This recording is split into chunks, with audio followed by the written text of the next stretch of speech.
terima kasih Bang Rudi. Selanjutnya ke Richard. Silakan, Chat. Assalamualaikum. Ketika berfirman dalam hati itu, Bang. Siap. Bang tertawa. Ya. Oke, ku jawab ya. Iya, Bang. Nah, Bapa di sorga kan berfirman kepada Musa. Yang menuliskan kitab mulai dari Musa kan tidak hidup di zaman Nabi itu. Maka Tuhan berfirman kepada Musa. Misalnya begini, Musa, ketika itu aku berbicara dalam hati. Maka Musa menuliskan. Maka berfirmanlah Tuhan di dalam hatinya. Nah, itu gampang jawabnya. Silakan. Oke, Bang. Terima kasih jawabannya. Ya, terima kasih. Tapi jangan ketawa, Bang. Abang ketawa-ketawa. Karena pertanyaannya dari dulu itu aja. Ayo, Sulaiman lagi. Silakan. Umi, silakan. Bang Raja sudah selesai ya? Sudah terjawab.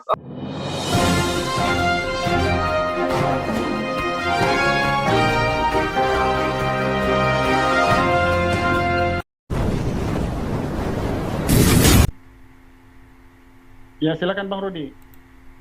Oke, silakan Pak C, silakan duluan dirimu.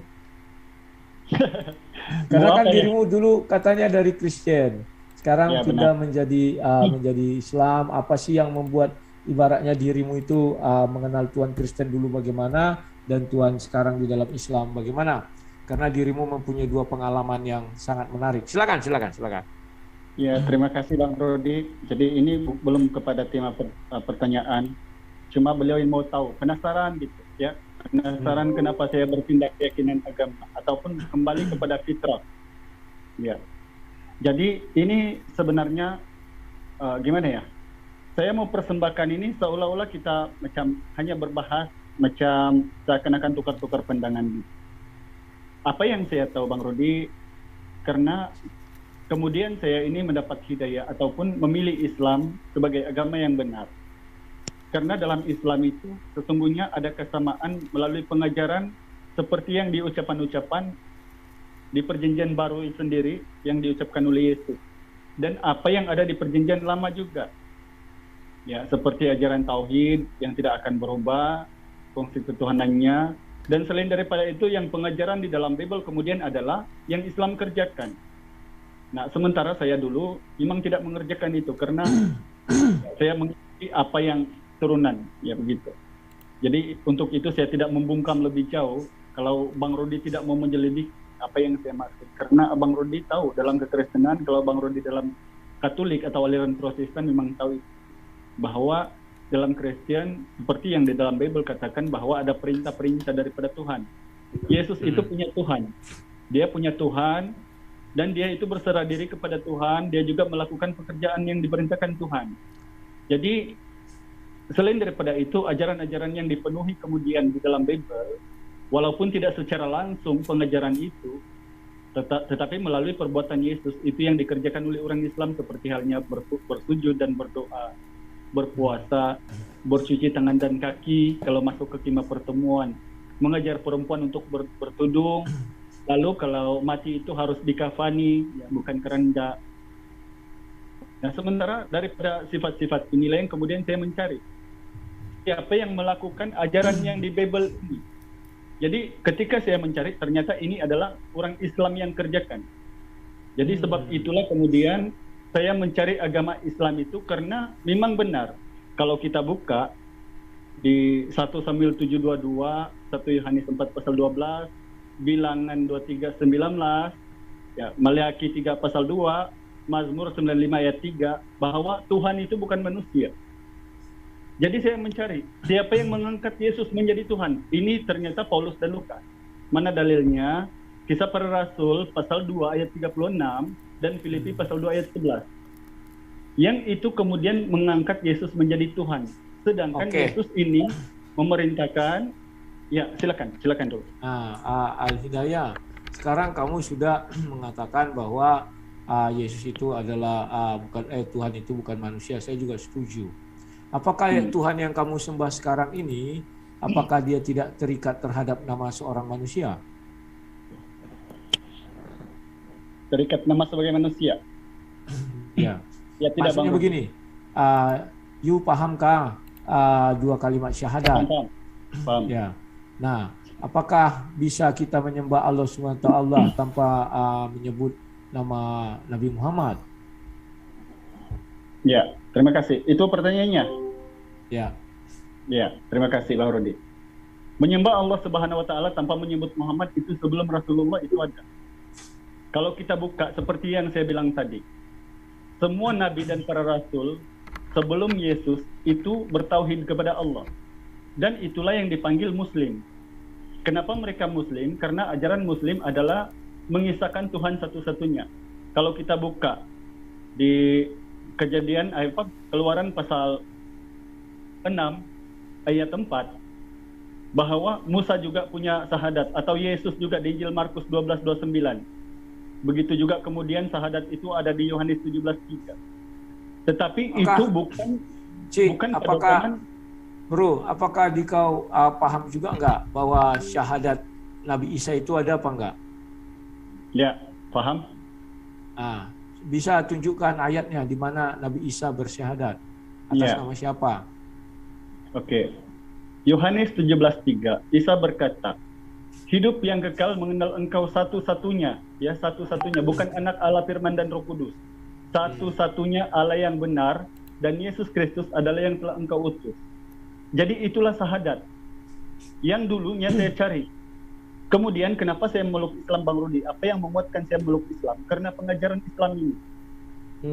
Kalau kita kan di Kristen. Jadi bisakah saya memeluk agama Islam hanya percaya kepada Allah SWT? Ya, itu memang Islam.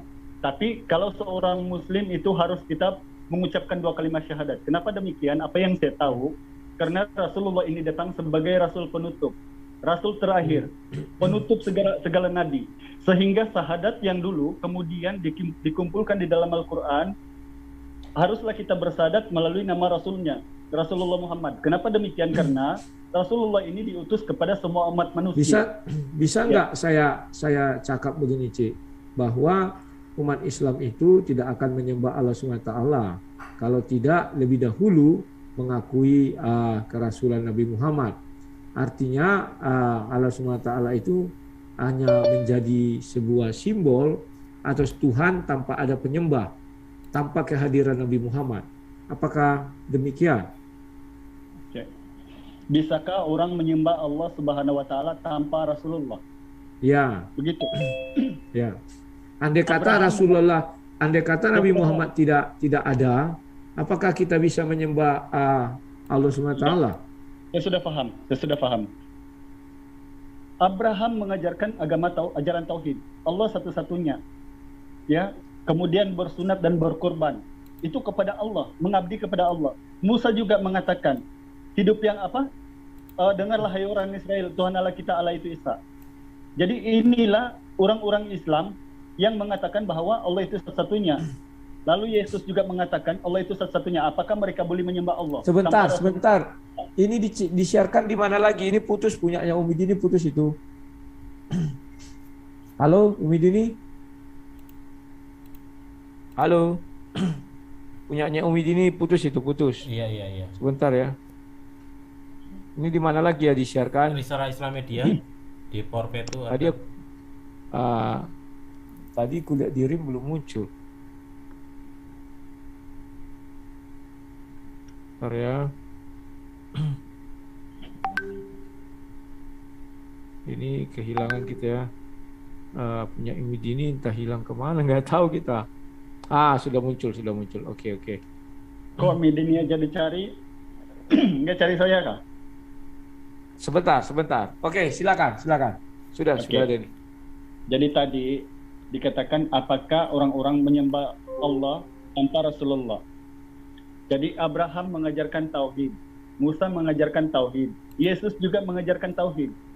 Kenapa mereka itu boleh menyembah kepada Allah dan mereka itu dikatakan Islam? Karena mereka dalam tauhid. Dan itu bizanya kemudian adalah mereka diutus hanya kepada kaumnya, Bani Israel. Adanya Rasulullah ini diutus kepada Qul ya Yohanes, ini Rasulullah alaikum jami'a, kepada semua umat manusia. Sehingga pada masa itulah kemudian kita harus melafazkan kalimat syahadat untuk mengakui kerasulan sebagai rasul penutup, untuk kita memeluk Islam begitu. Oke, Bang Rudi udah jalan lagi ya Bang Rudi, maaf barusan ini jaringan kayaknya. Siap. Oke. Kalau Silakan kalau lanjut. me- kalau mengenai itu saya percaya bahwa Nabi Muhammad itu rasul terakhir. Pertanyaan saya, apakah ada manusia yang bisa menyembah Allah SWT tanpa kehadiran rasul-rasul itu? Itu yang mau saya tanyakan. Sebagai bukti bahwa Allah SWT itu adalah memang dia adalah Allah yang esa. Karena saya lihat maaf ya, kalau saya cakap itu Dwi Tunggal. Karena tanpa nama Nabi Muhammad tidak ada satu orang pun yang bisa menyembah Allah SWT. Ya, Sebentar, Umi Dini putus lagi. Aku ganti dulu sebentar. Ini Umi Dini kok main putus-putus aja nih. Enggak, Sebentar udah ya. jalan lagi, Bang. Tapi ini kok hilang ya? Hilang. Gambarnya di layar tuh gelap gulita. Iya, enggak, Oh. tadi kok putus, tadi jaringan. Jadi ini Zoom-nya lost tadi. Gambarnya hilang, tapi sekarang udah normal lagi kok. Punya aku belum ya. Bentar ya. Ini ada apa ini? Udah normal lagi. Oke, silakan. Ya, sudah, silakan. Sekarang Bang Rodi ubah lagi pertanyaan, bisakah orang menyembah Allah tanpa rasul begitu? Ya, tanpa adanya seorang rasul, apakah seorang manusia bisa beriman atau menyembah Allah SWT? Ya, gini. Itu Bang Rodi hanya Tuhan yang menjelaskan. Kenapa saya bilang begitu? Karena kita tahu aja adanya Tuhan ini karena ada Torah Musa. Dan itu mengajarkan Tuhan itu ada. Kenapa kita tahu Tuhan ini ada? Adanya Mazmur atau Kitab Daud. Kenapa kita tahu Tuhan itu ada? Adanya Al-Qur'anul Karim. Jadi kalau tidak ada Bible ini, wallahu alam, hanya Tuhan yang tahu apakah Allah itu boleh disembah kepada makhluk mana ataupun siapa. Tetapi apa yang saya pernah lihat, yang saya pernah baca di dalam Al-Qur'an, seluruh para malaikat juga itu menyembah Allah atau mengabdi kepada Allah.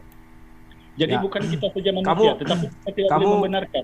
Begitu. Ya, kamu pernah dengarkan bahwa Allah SWT bersyalawat, malaikat bersyalawat, manusia bersyalawat kepada Nabi Muhammad.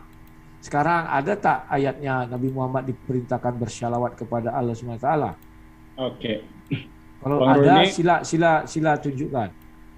Ya oke, jangan potong-potong ya, sebab saya ini Ya. menjelaskan sebenarnya. Kenapa Allah berselawat kepada Rasulullah Muhammad SAW? Itu Anda silap. Tidak ada ayat itu kami berselawat kepada Rasulullah saja. Tapi katakanlah kamu berselawat kepada seluruh nabi dan rasul. Innallaha wa malaikatahu yusalluna 'alan nabi. Tiada ayat Muhammad di situ.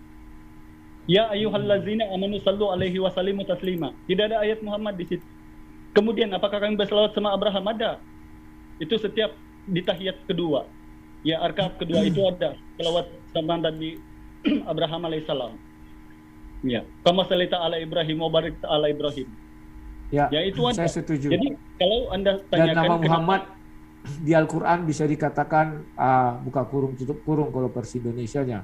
Artinya nama Muhammad ini boleh seperti Anda bilang itu boleh dikatakan hampir tidak ada atau sedikit ya kalau di dalam Al-Quran, karena ada juga mengatakan itu Nabi bukan merujuk kepada Nabi Muhammad. Tetapi dalam tafsir terjemahan bahasa Indonesia itu dikatakan Allah bersalawat kepada Nabi Muhammad, malaikat diperintahkan juga bersalawat kepada Nabi Muhammad, dan manusia juga bersalawat kepada Nabi Muhammad. Tetapi tidak ada Nabi bersalawat kepada Allah SWT. Ini sesuatu hal yang sangat mengejutkan bagi saya. Mengapa Allah sampai bersalawat kepada Nabi, tetapi Nabi tak ada bersalawat kepada Allah SWT? Sebenarnya siapa yang Tuhan dan siapa yang pengikut? Silakan. Ya, kalau pertanyaan Anda begini, kita boleh menganggap saja bahwa semua nabi dan para rasul itu adalah Tuhan, kan begitu. Sebab kita Siap. berselawat kepada nabi dan para rasul.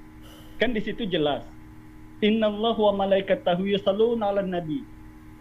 Bukan innallaha wa malaikatahu yusalluna 'alan nabi Muhammad, tidak ada. Yusalluna 'alan nabi, semua nabi, bukan kepada Muhammad sahaja. Jadi kalau demikian pertanyaan Anda, perlu kita menuhankan nabi itu. Ya, tapi kenapa kemudian itu tidak dibenarkan? Karena cara kita mengagungkan Allah itu dengan cara lain. Sebab Allah itu maha gaib. Sebab itulah Allahu Akbar. Walillahil ilham. Tuhan maha suci dan maha besar. Itulah cara kita mengagungi Allah. Kemudian setiap kali pekerjaan kita mulakan dengan Bismillahirrahmanirrahim. Dengan menyebut nama Allah yang maha pengasih lagi maha penyayang. Itulah cara kita kemudian mengabdi, memuji diri selain daripada melakukan ibadah sholat. Nah, saya Bang Rudi sudah ketarik bahwa Anda sudah bertanya daripada berbagai-bagai versi, ya, dan harap-harap kita di sini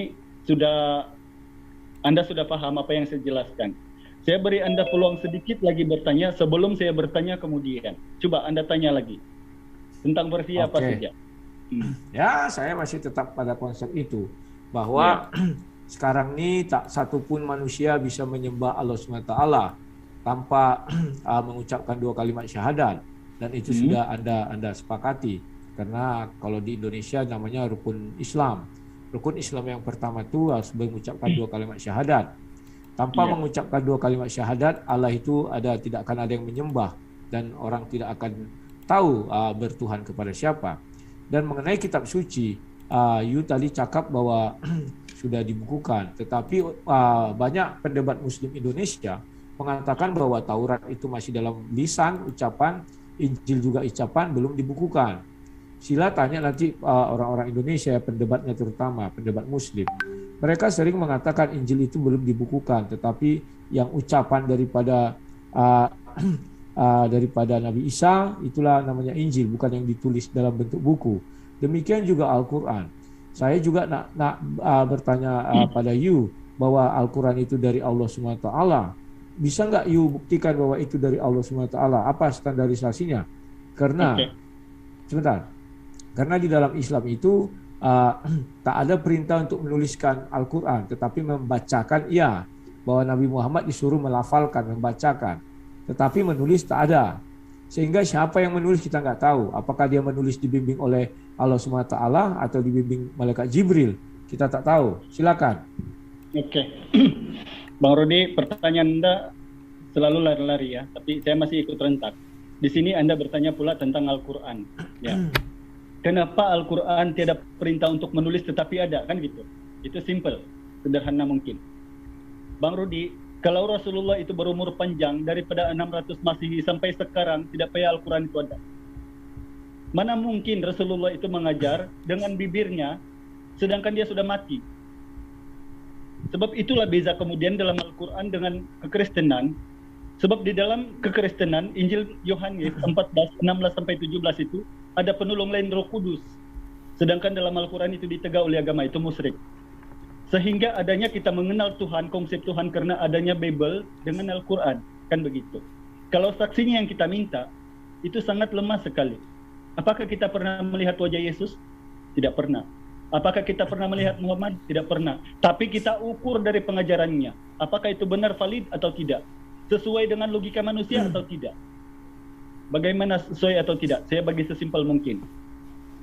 Dalam surah An-Nisa ayat 82, Allah berkata, tidakkah mereka mengetahui Al-Quran? Jika sekiranya mereka Al-Quran bukannya datang daripada Allah, mereka akan mendapati ayat-ayat yang bertentangan dalamnya.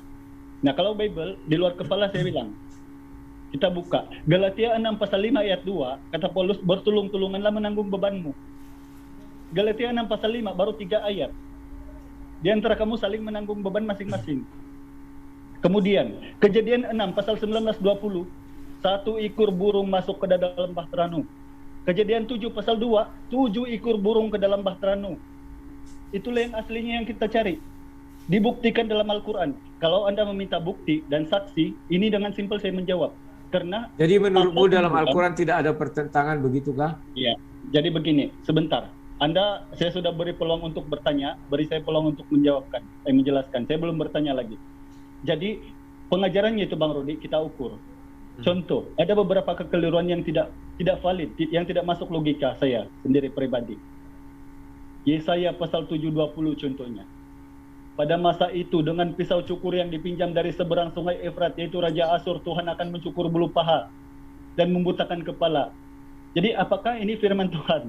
Sehingga Al-Quran itu mengoreksi di surah Al-Baqarah ayat 79. Kecelakaan besarlah kepada mereka yang telah menulis Alkitab dengan tangan-tangan mereka sendiri, dan kecelakaan besarlah atas apa yang mereka telah usahakan sendiri, yaitu perpuluhan. Sebentar, Ci. Oke, Nikau tadi sudah mengatakan bahwa kecelakaan bagi orang yang menulis Alkitab itu bukan Alkitab loh, tetapi kitab suci maksudnya. Demikian juga yang menulis Al-Quran, itu kecelakaan bagi mereka yang menulis Al-Quran. Karena tak ada perintah untuk menuliskan Al-Quran, yang ada untuk membacakan.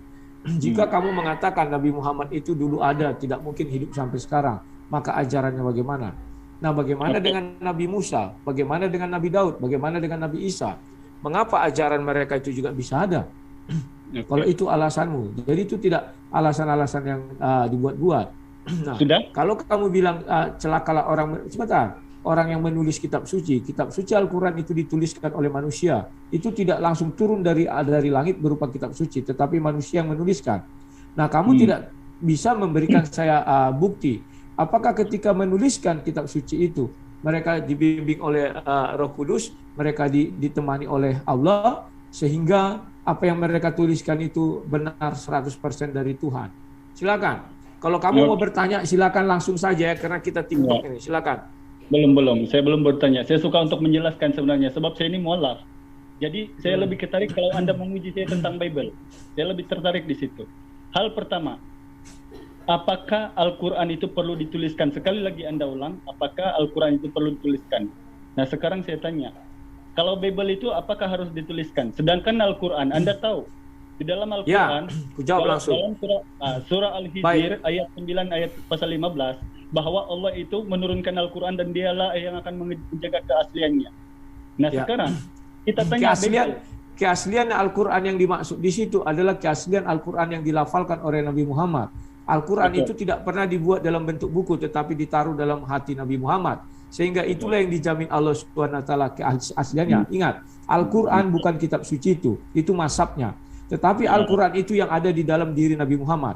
Adalah satu kekeliruan jika kamu bilang yang berupa buku itu adalah Al-Quran. Tidak, itu mazhabnya. Maka sangat rentanlah bahwa mazhab itu atau yang kitab itu tidak ada tuntunan Jibril atau tidak ada tuntunan Allah SWT dalam penulisannya. Itulah sebabnya Allah mengatakan, jangan kau tulis kitab suci itu dengan tanganmu sendiri, karena faktanya tidak satu kitab suci pun yang dijatuh dari langit melainkan ditulis manusia. Silakan. Oke, baik. Jadi Anda sekali lagi memipit bahwa meminta bukti dan saksi. Sekali lagi saya bilang, Rasulullah itu tidak akan hidup sepanjang tahun umur dunia, sebab dia pandai wafat. Sebab itulah kemudian dia menyuruh sahabat untuk menuliskan. Dan Al-Quran itu dibukukan pada tahun sekitar 632 Masehi melalui kulit unta, daun-daun kurma, kulit binatang dan sebagainya, sebelum menjadi buku yang kemudian dibakar mushafnya yang asli sebab takut akan berlaku penyelewengan penulisan. Nah, di sini saya tertarik kepada Anda. Saya mau tahu, dalam Bible ada tidak Anda pernah mendengar satu orang saja, katakan Yohanes, Matius, Markus, Lukas atau Paulus, dikatakan dalam Bible tidak pandai menulis? Coba, kalau Anda bilang ada. Maksudnya bagaimana? Tidak pandai menulis? Tidak pandai menulis dan membaca, atau tidak pandai membaca.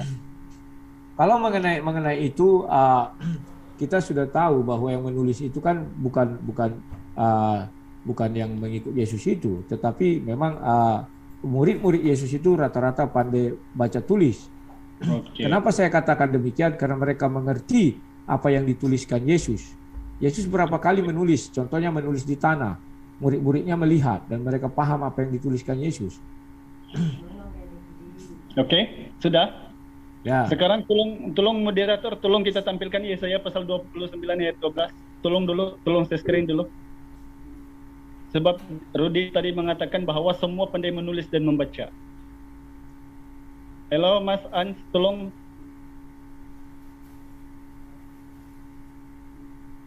Ini kok kemana semua ya? Tidur ya? Ke ruang sebelah. Halo. Halo. Oke, biar saya share screen saja. Kamu nak cari kitab apa? Yesaya berapa? Share screen apa, coba saya bantu. Apa itu? Yesaya 29 ayat 12. Yesaya 29 ayat 12.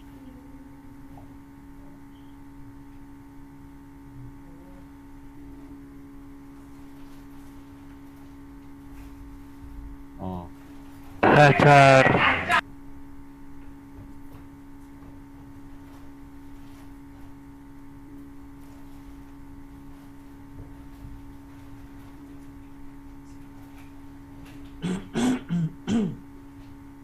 Bacakan Mas.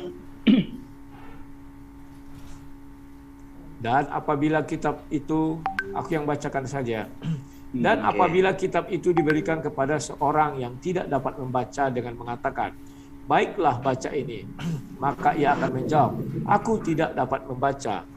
Dan Tuhan telah berfirman, oleh karena bangsa ini datang mendekat dengan mulutnya dan memuliakan aku dengan bibirnya, padahal hatinya menjauh daripadaku, dan ibadahnya kepadaku hanyalah perintah manusia yang dihafalkan. Silakan. Oke. Jadi tadi Anda sudah mengatakan bahwa Matius, Markus, Lukas, Yohanes itu pandai membaca. Sekarang kira-kira siapa yang dimaksud oleh ayat ini? Yang dimaksud dalam ayat ini kan mengenai kalau kita lihat dari ayat atasnya itu kan ini mengenai sebuah kitab termaterai, ayat 11. Maka bagimu penglihatan dari semua itu seperti sebuah kitab yang termaterai. Apabila itu diberikan kepada orang yang tahu membaca dengan mengatakan baiklah baca ini, maka ia akan menjawab aku tidak dapat membaca sebab kitab itu termaterai. Nah, kalau menurutmu ini merujuk kepada Nabi Muhammad, apakah kamu setuju bahwa perintah ibadahmu sia-sia? Ayat 13 hanya perintah manusia yang dihafalkan. Ya, kalian kan suka menghafal. Mungkin ini maksudmu begini atau gimana? Oke. Nanti terus lagi di 14 sampai 15-nya Bang Rudi.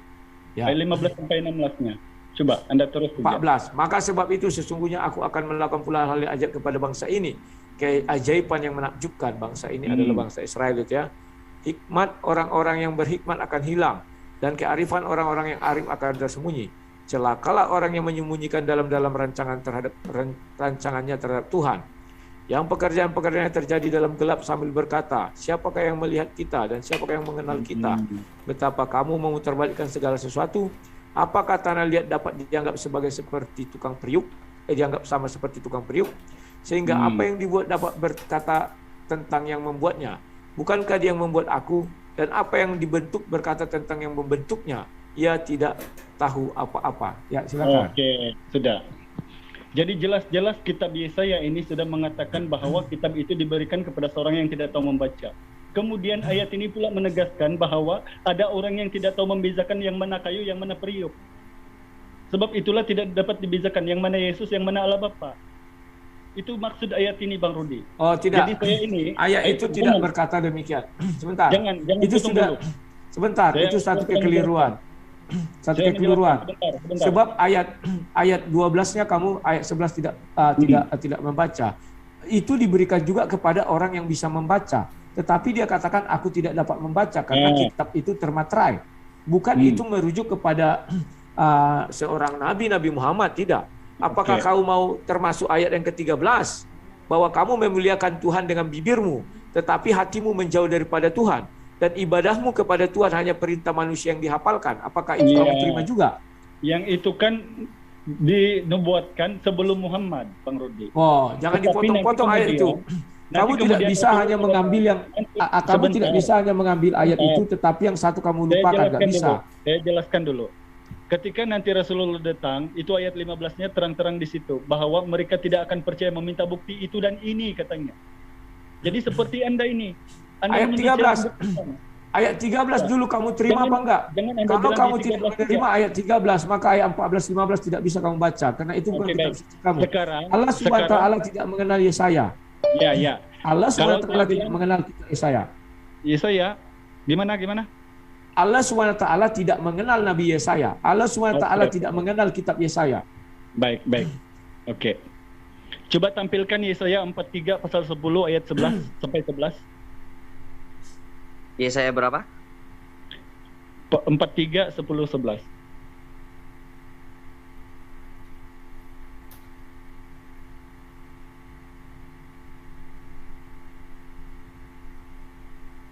Sudah?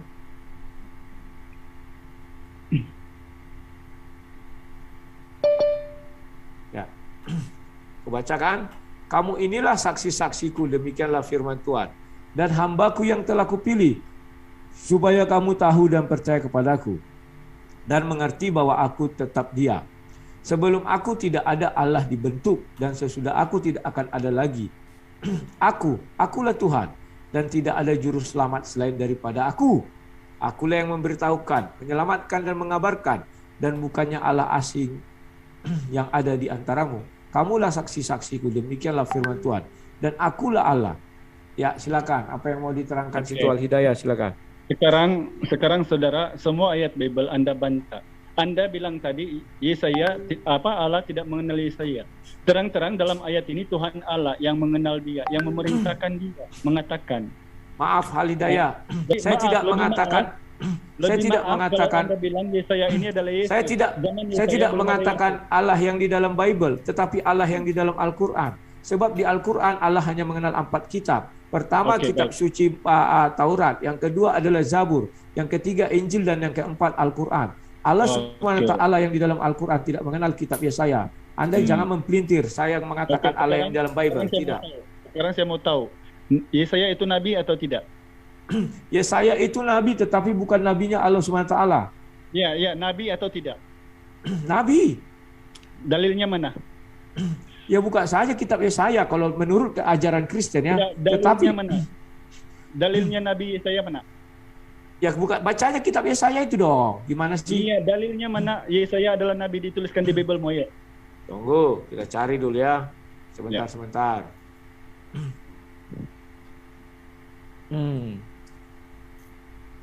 Sebentar. Bagi kami itu nabi. Sebentar, silakan. Barusan nih saya dengar nih Bang Rudi, belum pernah mendengar sebelumnya. Apalagi Moses. 2 Raja-Raja 20 ayat 14. 2 Raja-Raja 20 ayat 11. 2 Raja-Raja 20 ayat 11. Bentar ya. Admin bisa dibukakan ya. 2 Raja-Raja 20 ayat 11. Halo admin sudah ya? Ya. 2 Raja-Raja 20 ayat 11. Lalu berserulah Nabi Yesaya kepada Tuhan. Maka dibuatnyalah bayang-bayang itu mundur ke belakang 10 tampak. Yang sudah dijalani bayang-bayang itu pada petunjuk matahari buatan Ahaz. Oke. Ya, silakan. Ya, di sini memang dia nabi. Nabi tidak. Nah sekarang, Bang Rudi, Yesaya dengan Yesus sama tidak tarafnya? Kalau dibilang Yesaya dengan Yesus sama tarafnya, tidak sama dong. Iya. Oh, tidak sama ya. Tidak. Jadi dalam Bible itu kan 4 kali juga Yesus disebutkan sebagai nabi, Bang Rudi. Yesaya Ya. cuma sekali. Siapa Jadi bilang apa sekali? bedanya? Banyak. 2 Raja-Raja 20 ayat 14. 2 Tawarik 26 ayat 22. 2 Tawarik 32 ayat 20. Banyak ini ya. 2 Tawarik 32 ayat 32 banyak Yesaya ini. Silakan. Nah, jadi Kalau sekarang hanya menyebut dia nabi, silakan. apa beza Yesus dengan Yesaya, Bang Rudi? Beda Yesus dengan Yesaya, Yesaya itu adalah anak daripada laki-laki, sedangkan Yesus adalah anak daripada perempuan. Oke. Jadi Yesaya lahir daripada seorang laki-laki begitu.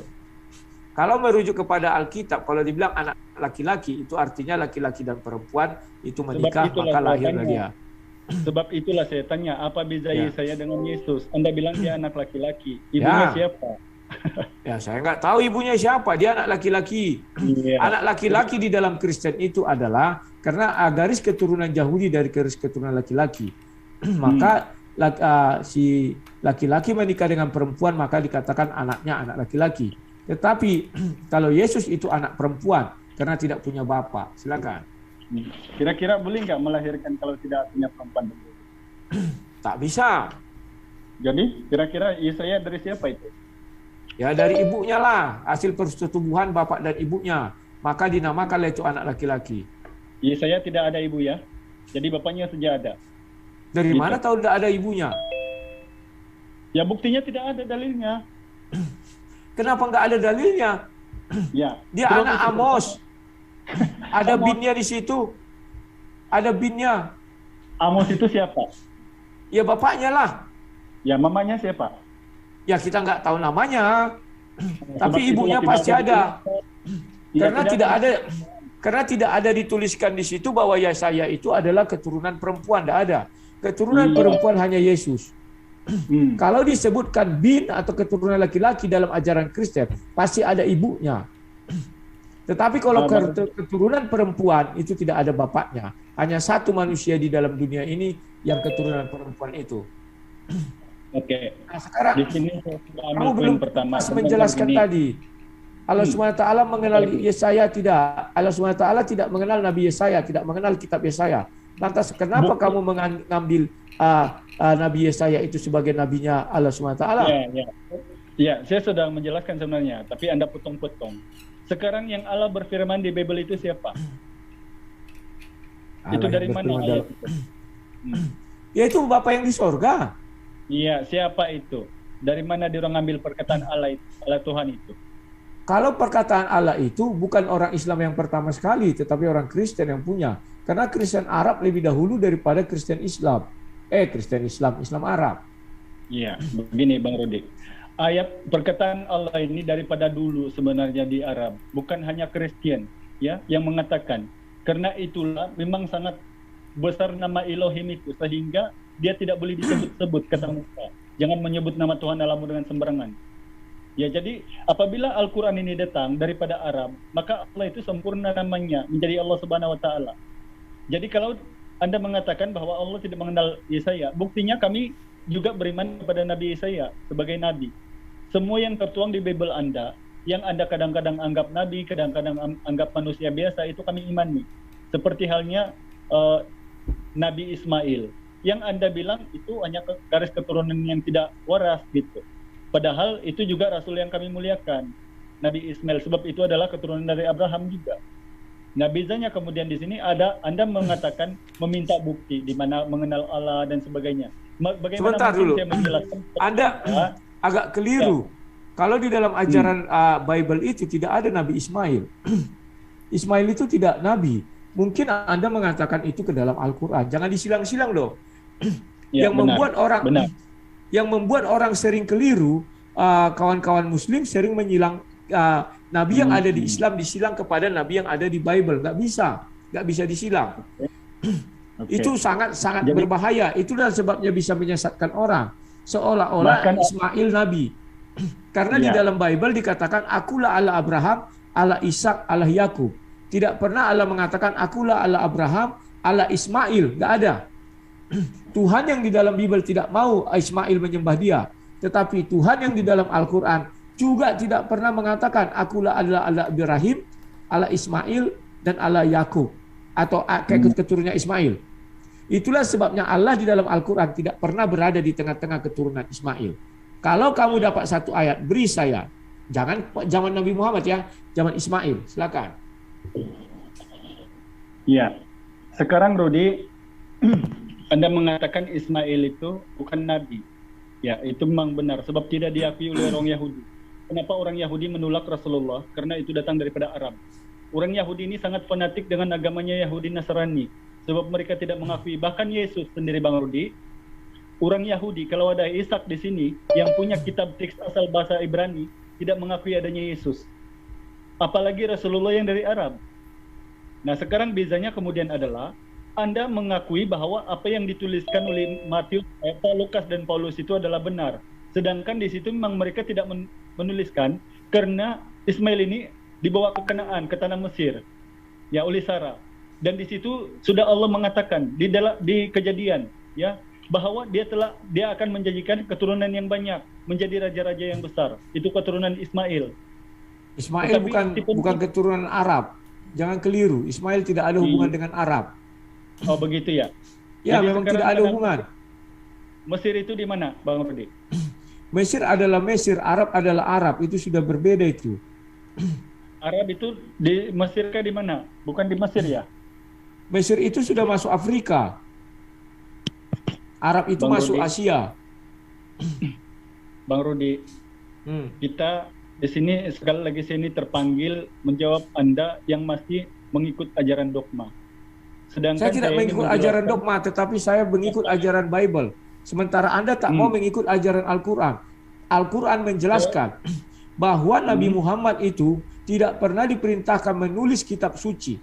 Itulah sebabnya dibilang Al-Quran terjaga. Al-Quran yang mana yang terjaga? Yang di dalam hati Nabi Muhammad. Anda tidak mengerti apa definisi Al-Quran. Yang Anda lihat itu bukan Al-Quran. Kalau kita jawab simpel, sekarang saya tanya, di mana ayat dalam Bible-mu Yesus memerintahkan Paulus menulis gospel? Coba. Oh, banyak sekali. Coba Iya, kita buka ayo. ini ya. Tadi sudah saya buka. Sebentar. Hmm. Nah, penulisan Bible itu sendiri itu diilhami dari di luar Roh Kudus. 2 Timotius 3 ayat 16. Sebentar.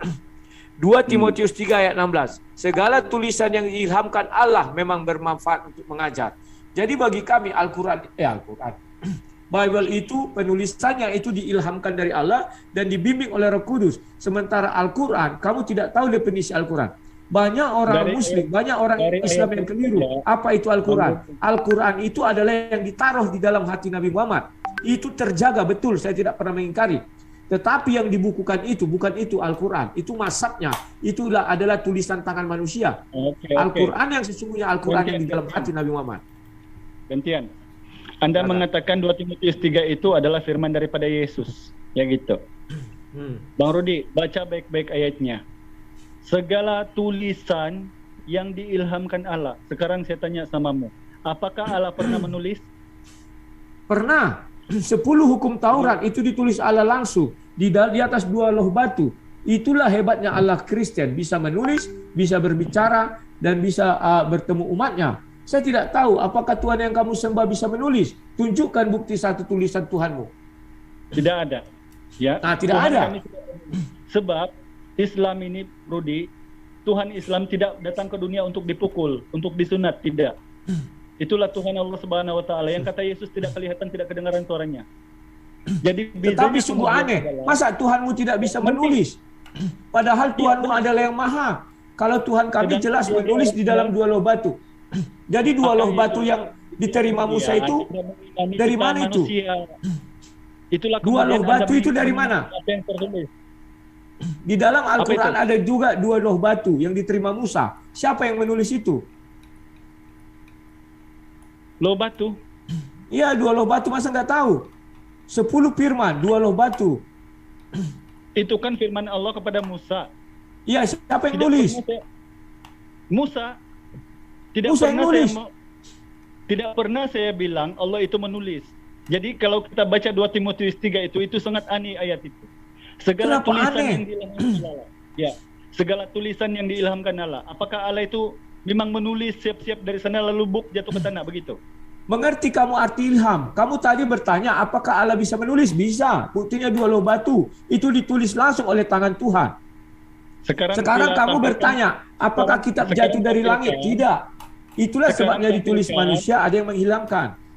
Rudi, sebenarnya saya tidak suka yang TikTok begini. Sebab itulah lain kali saya di SED aja. Sebab di sini tiada waktu untuk bersoal. Betul.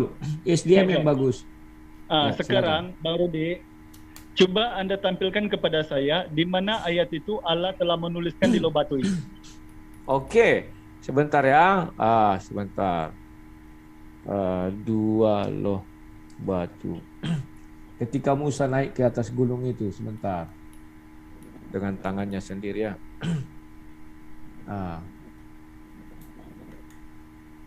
Keluaran 31 ayat 18. Keluaran 31 ayat 18. Iya, silakan dibaca. Aku bacakan. Dan Tuhan memberikan kepada Musa setelah ia selesai bicara dengan dia di atas gunung Sinai kedua loh hukum Allah, loh batu yang ditulis oleh jari Allah. Jadi itu Tuhan sendiri langsung menulis bahwa Tuhan kami pandai baca tulis dan bahwa nabi-nabinya pandai baca tulis. Saya nggak tahu apakah kamu mau mengatakan kesinkronan bahwa Allah SWT tidak bisa menulis, bahwa Nabi juga tidak bisa membaca, saya nggak tahu. Makanya kamu mengutip ayat saya itu tadi, saya nggak tahu. Iya. Sekarang Bang Rudi, untuk kita membuktikan Allah itu menulis atau tidak itu kita ukur daripada pengajaran yang tertuang di dalamnya. Apakah memang benar begitu? Jadi Tuhan itu berapa kali datang ke dunia?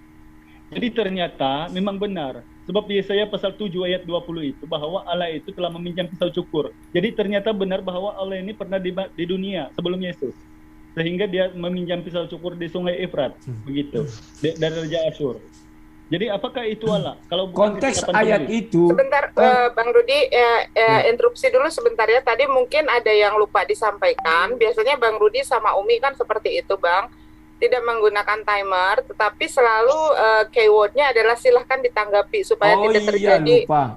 Iya, seperti itu. Silakan ditanggapi. Jadi nanti sebelum ada kata silakan ditanggapi, partisipan yang lain jangan dulu membantah ya. Oke, Bang Rudi ya, seperti biasa siap, ya. Siap.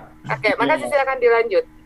Ya, sebab makanya ketika saya menjelaskan baru separuh baru dipotong lagi, jadi dia katakan saya tidak jawab, padahal sebelum sampai. Karena lupa. Gitu. Maaf, lupa Iya, tadi harusnya jadi, kita buat iya. silahkan gitu. Iya, lupa tadi Bang Han lupa menyampaikan. Jadi begitu ya Bang Ali Hidayah, kalau sudah menjelaskan baru diakhiri dengan keyword silakan ditanggapi ya. Silakan, ya. Oke, kita memberikan Silakan. kebebasan Silakan, kepada Bang. kedua partisipan. Oke, silakan dilanjut. Silakan Al Hidayah, silakan. Iya. Jadi apa yang mau jelaskan tadi ini, ketika Tuhan itu menuliskan di batu dengan jari Allah, apakah memang benar Allah itu pernah datang ke dunia, Bang Rudi, kalau begitu? Sebab yang saya tahu, kata Musa dan kata Yesaya bahwa Allah ini memang satu-satunya, bukan manusia. Kalau kita buka yang tadi itu di Injil Yesaya 43 ayat 10-11 itu, bahwa Allah itu bukan datang ke dunia, tetapi bagaimana cara dia menulis itu. Jadi di sini kita uji, apakah kesalahan si penulis yang menuliskan, menambahkan, atau memang Allah itu pernah datang ke dunia sebelum Yesus. Itu kira-kira ada nggak referensinya? Dari mana kita tahu itu? Dia menuliskan di batu itu. Itu Bang Rudi. Silakan. Oke, terima kasih.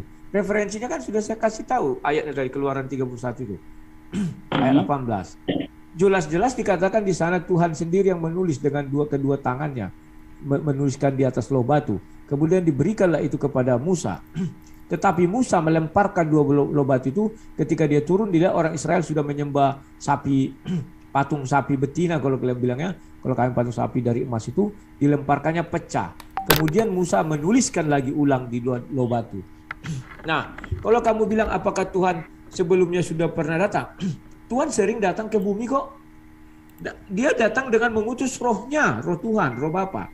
Itulah sebabnya Musa bertemu dengan semak api, semak duri, tiang awan, tiang api. Dan ketika Yesus itu datang burung merpati dalam bentuk roh. Dia sering ke dunia kok. Bahkan Abraham bertemu dengan seperti manusia atau melalui malaikat.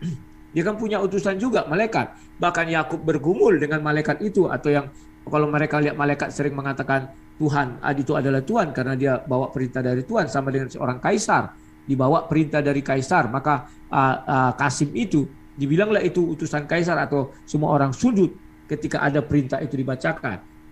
Nah, kalau kamu mengatakan dalam agamamu, tolong kamu carikanlah di dalam Al-Quran mengenai 10 perintah yang diterima Musa, ada itu. Bahkan tabut perjanjian pun ada itu. Hanya saja di Al-Quran dijelaskan tabut perjanjian itu sudah dibawa pergi entah kemana, kita nggak tahu apakah ke surga atau bagaimana. Itu harus kamu perdalam. Mungkin hal-hal seperti itu kurang dulu kamu pikiri ketika kamu dulu di kekristenan. Itulah sebabnya saya katakan tadi kepada dirimu, Tuhan tidak pernah meniru manusia, tetapi manusialah yang mengambil sifat-sifat Tuhan. Manusia itu yang meniru Tuhan. Contohnya menulis. Itu bukan karena manusia pandai menulis, tetapi karena memang Tuhan itu pandai menulis, maka manusia mengambil sifat Tuhan itu menulis juga sama manusia. Saya terkejut ketika kamu mengatakan Tuhan yang kamu sembah tidak pernah menulis. Artinya kita tidak bisa melihat bukti bahwa Tuhanmu menulis. Dan saya sangat terkejut ketika kamu mengambil Yesaya 29 ayat 12 itu, di mana kamu ingin mengatakan nabimu tidak bisa baca tulis. Apakah ini menunjukkan sebuah kesinkronan di mana Tuhan yang kau sembah tak pandai nulis, nabinya tidak pandai baca, sehingga dua-duanya tidak bisa baca tulis? Saya nggak tahu. Dan kalau mengenai Al-Quran, kamu harus paham, banyak orang Muslim tidak paham apa itu Al-Quran. Al-Quran menurut Al-Quran itu sendiri yang ditaruh di dalam hati Nabi Muhammad. Itulah yang dijaga 100% oleh Allah, tidak pernah itu lebih dan tidak pernah kurang, itu yang dijaga. Tetapi Al-Quran yang tertulis dalam bentuk buku, tidak pernah Allah menjamin Al-Quran yang dalam bentuk buku itu tidak ditulis oleh manusia. Artinya sudah ditulis manusia, maka tadi kamu sudah baca ayat, mereka sudah menulis dengan tangannya sendiri. Itu tidak dijamin oleh Allah SWT. Makanya saya tadi meminta kepada kamu, mana buktinya bahwa penulisan Al-Quran itu Allah SWT melihat semua penulisan itu, atau berada di samping. Kalau dalam Kristen sudah saya buka ayatnya, Semua tulisan itu diilhami dari Roh Kudus, dari Bapa di sorga. Itu yang menuntut semua penulis, sehingga mereka bisa menulis, dan kami percaya itu dari Tuhan. Sementara kalian, hanya Waraka bin Naufal satu-satunya manusia, di mana dijelaskan di hadis Sahih Bukhari 3, ketika Nabi menjadi Nabi, diangkat menjadi Nabi, dan anak 467. Itulah satu-satunya orang penulis kitab suci Injil, di mana dia atas seizin Allah SWT, dan di mana dia sesuai dengan kehendak Allah SWT menulis Injil dalam bahasa Arab. Tetapi Al-Quran tidak satu hadis pun, tidak satu ayat Al-Quran pun yang mengatakan itu atas seizin Allah SWT dan sudah sesuai kehendak Allah SWT. Silakan. Oke, terima kasih. Oke, sangat panjang lebar sebenarnya Bang Rudi, tapi saya tanggapi yang sedikit-sedikit aja. Anda menyucukkan ajaran yang tertuang di Bible dengan ajaran di Al-Quran. Ya, tidak sama. Kenapa tidak sama Bang Rudi? Bukunya saya ulang sekali lagi, bahwa Al-Quran itu tidak sama dengan apa yang diilhamkan oleh Lukas dan Paulus. Buktinya kenapa? Ketika Anda menuntut, apakah Allah pandai menulis dan membaca? Itu sifat manusia Bang Rudi. Kalau sudah Allah itu menulis dan membaca, itu adalah manusia. Allah ini maha tahu. Dia tidak payah turun naik begitu. Sampai udara pesawat begitu turun naik. Tidak payah, tidak perlu. Sebab dia ini maha tahu. Dia punya malaikat, jutaan malaikat. Itulah yang dia utus.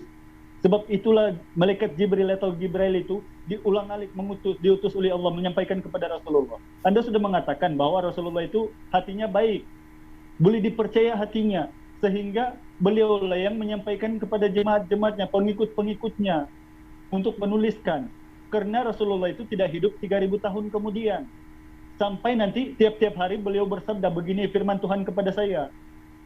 Jadi bagaimana kemudian Islam tahu melalui pengajarannya benar atau tidak? Saya sudah bagi Anda logika yang sederhana tadi. Anda anggap sajalah tulisan itu semua daripada Allah. Ya, semua daripada Allah.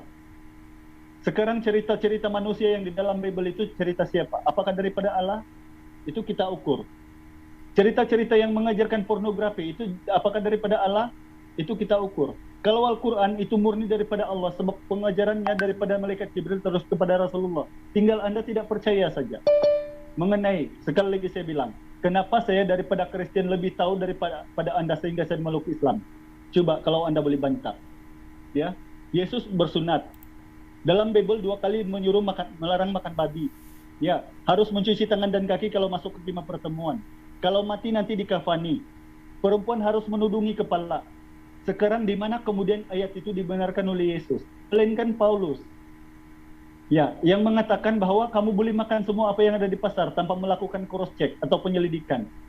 Jadi sebab itulah saya mencari Tuhan yang benar. Sebab di dalam perjanjian lama pun sudah dituliskan bahwa Allah itu bukan manusia.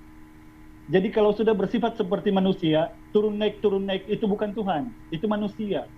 Sebab Allah itu kan memang maha besar, maha kuasa. Tidak perlulah kemudian dia datang ke dunia untuk disunat anunya, untuk dipukul oleh manusia, disalib dan ditelanjangkan. Itu sifat Allah yang lemah, begitu. Jadi kenapa saya memilih Islam? Kalau Anda masih meminta bukti, apakah Al-Quran itu murni atau tidak? Anda memang sudah dari tadi menganggap bahwa Anda tidak percaya. Tetapi apakah orang Islam yang Anda pandang sekarang ini, yang Anda lihat lebih baik daripada apa yang Anda kerjakan? Perintah di Bible-mu saya sudah jelaskan tadi. Ada 7 perintah seperti yang orang Islam perbuat. Melarang makan babi, bersujud dan berdoa, bukan berlompat-lompat. Yesus itu ya, Matius 26:39. Begitu juga perempuan harus menudung kepala. Ya, kalau mati nanti dikafani, berpuasa. Jadi bersunat. Itu semua dari mana kemudian dalilnya membenarkan itu? Sehingga karena itulah ajaran Islam benar, walaupun Anda tidak percaya bahwa Al-Quran itu bukan daripada Allah, tetapi pengajarannya itu apakah benar atau salah? Itu yang kita ukur. Nah kemudian, kalau Anda bilang bahwa Bible Anda itu murni daripada Allah, coba renungkan baik-baik. Ya, saya ada menuliskan 70 lebih Bang Rudi. Ya, ini buku saya. Jadi saya ini masuk Islam bukan percuma-cuma. Sebab apa saya tahu isi Bible? Jadi Bang Rudi, kalau tentang isi Bible, apakah memang itu firman Tuhan? Kita harus uji, ya. Apakah memang itu firman Tuhan? perintah membakar kuturan, ya, di atas api ada, memakan tai ada, ya, berzina anak beranak sampai melahirkan anak laki-laki ada, ya. Kemudian Tuhan menyesal menciptakan manusia ada, Tuhan bersuit memanggil lalat ada. Jadi apakah kira-kira itulah Tuhan yang turun naik itu? Jadi Roh Kudus itu kalau dalam Islam kan kita panggil malaikat, malaikat Jibril, penyampai wahyu. Tetapi mungkin pada zaman itu si penulis tidak dapat bezakan Roh Kudus dengan malaikat. Sebab itulah dia menulis, mengatakan ini Tuhan. Padahal Tuhan itu kata Abraham kan itu memang jelas. Dia di balik pohon. Tidak kelihatan suaranya, tidak kedengaran. Musa juga itu dalam kobaran api di gunung Oreb. Gunung Oreb itu bukan Allah itu berjalan-jalan. Seperti halnya di Kejadian pasal 2 itu, berjalan-jalan Allah itu katanya. Jadi ada lagi dalam Bible ayat bahwa Tuhan berfirman dalam hati. Apakah memang Tuhan ini, orang manusia si penulis ini, tahu bahwa Allah itu punya hati, sehingga dia tahu bahwa Tuhan itu berfirman dalam hatinya, Bang Rudi. Jadi kami ini bukan yang percuma-cuma. Kalau Anda sekarang ini memaksakan atau ngotot, apakah memang itu firman Tuhan? Perintah membakar kuturan, ya, di atas api ada. Mi, sebentar, Mi. Oke, lanjut. Maaf. Itu ini. Berzina anak beranak. Ini otomatis jalan sendiri. Silakan lanjut. Ya. Jadi Bang Rodi, daripada ukuran-ukuran logika sederhana. Sekarang kalau Anda tidak percaya Al-Quran, silakan. Tapi alhamdulillah, walaupun Anda tidak percaya Al-Quran, Anda percaya Rasulullah itu adalah orang yang benar. Sehingga lisannya boleh dipercaya. Sebab dia ini, Rasulullah ini tidak pandai membaca menulis. Sebab itulah Allah mengatakan di surah Al-Hijr ayat 9 pasal 15 bahwa dia menaruhkan firman-Nya ke dalam hati Rasulullah, sehingga dialah yang menjaganya kemudian untuk menyampaikan lisan itu. Kemudian sebentar kita buka lagi ya.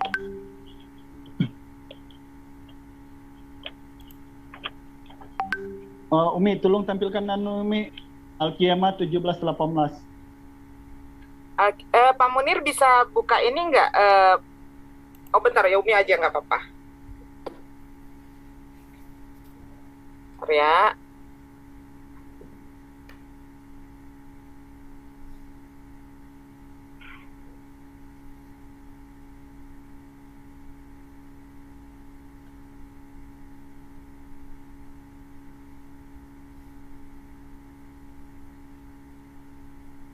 Ayat itu surah keberapa, Bang?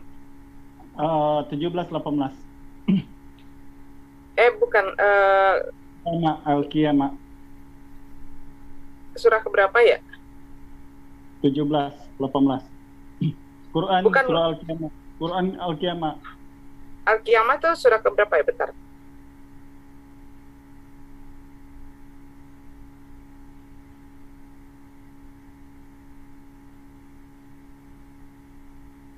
Al-Qiyamah.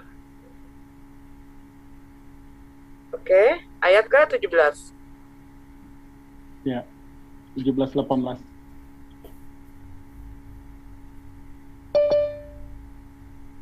Oke, Bang. Silakan. Sesungguhnya kami yang akan mengumpulkan di dalam dadamu dan membacakannya. Ya. Apabila kami telah selesai membacakannya, maka ikutlah bacaan itu. Ya. Kemudian sesungguhnya kami yang akan menjelaskannya. Jadi selain daripada itu kita boleh buka juga di surah Ad-Dukhan ayat 58 Umi. Ad-Dukhan.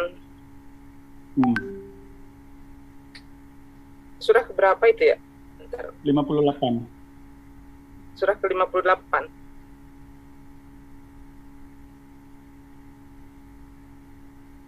Bukan.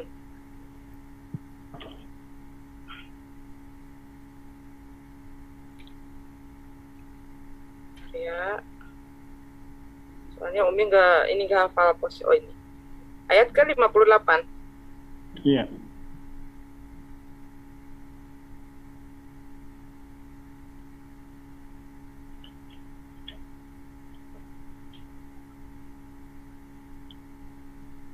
Silakan.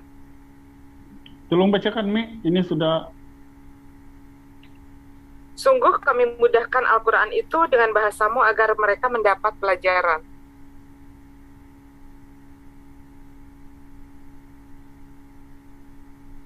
Halo, Bang Alida ya? Ya udah. Terima kasih. Oke.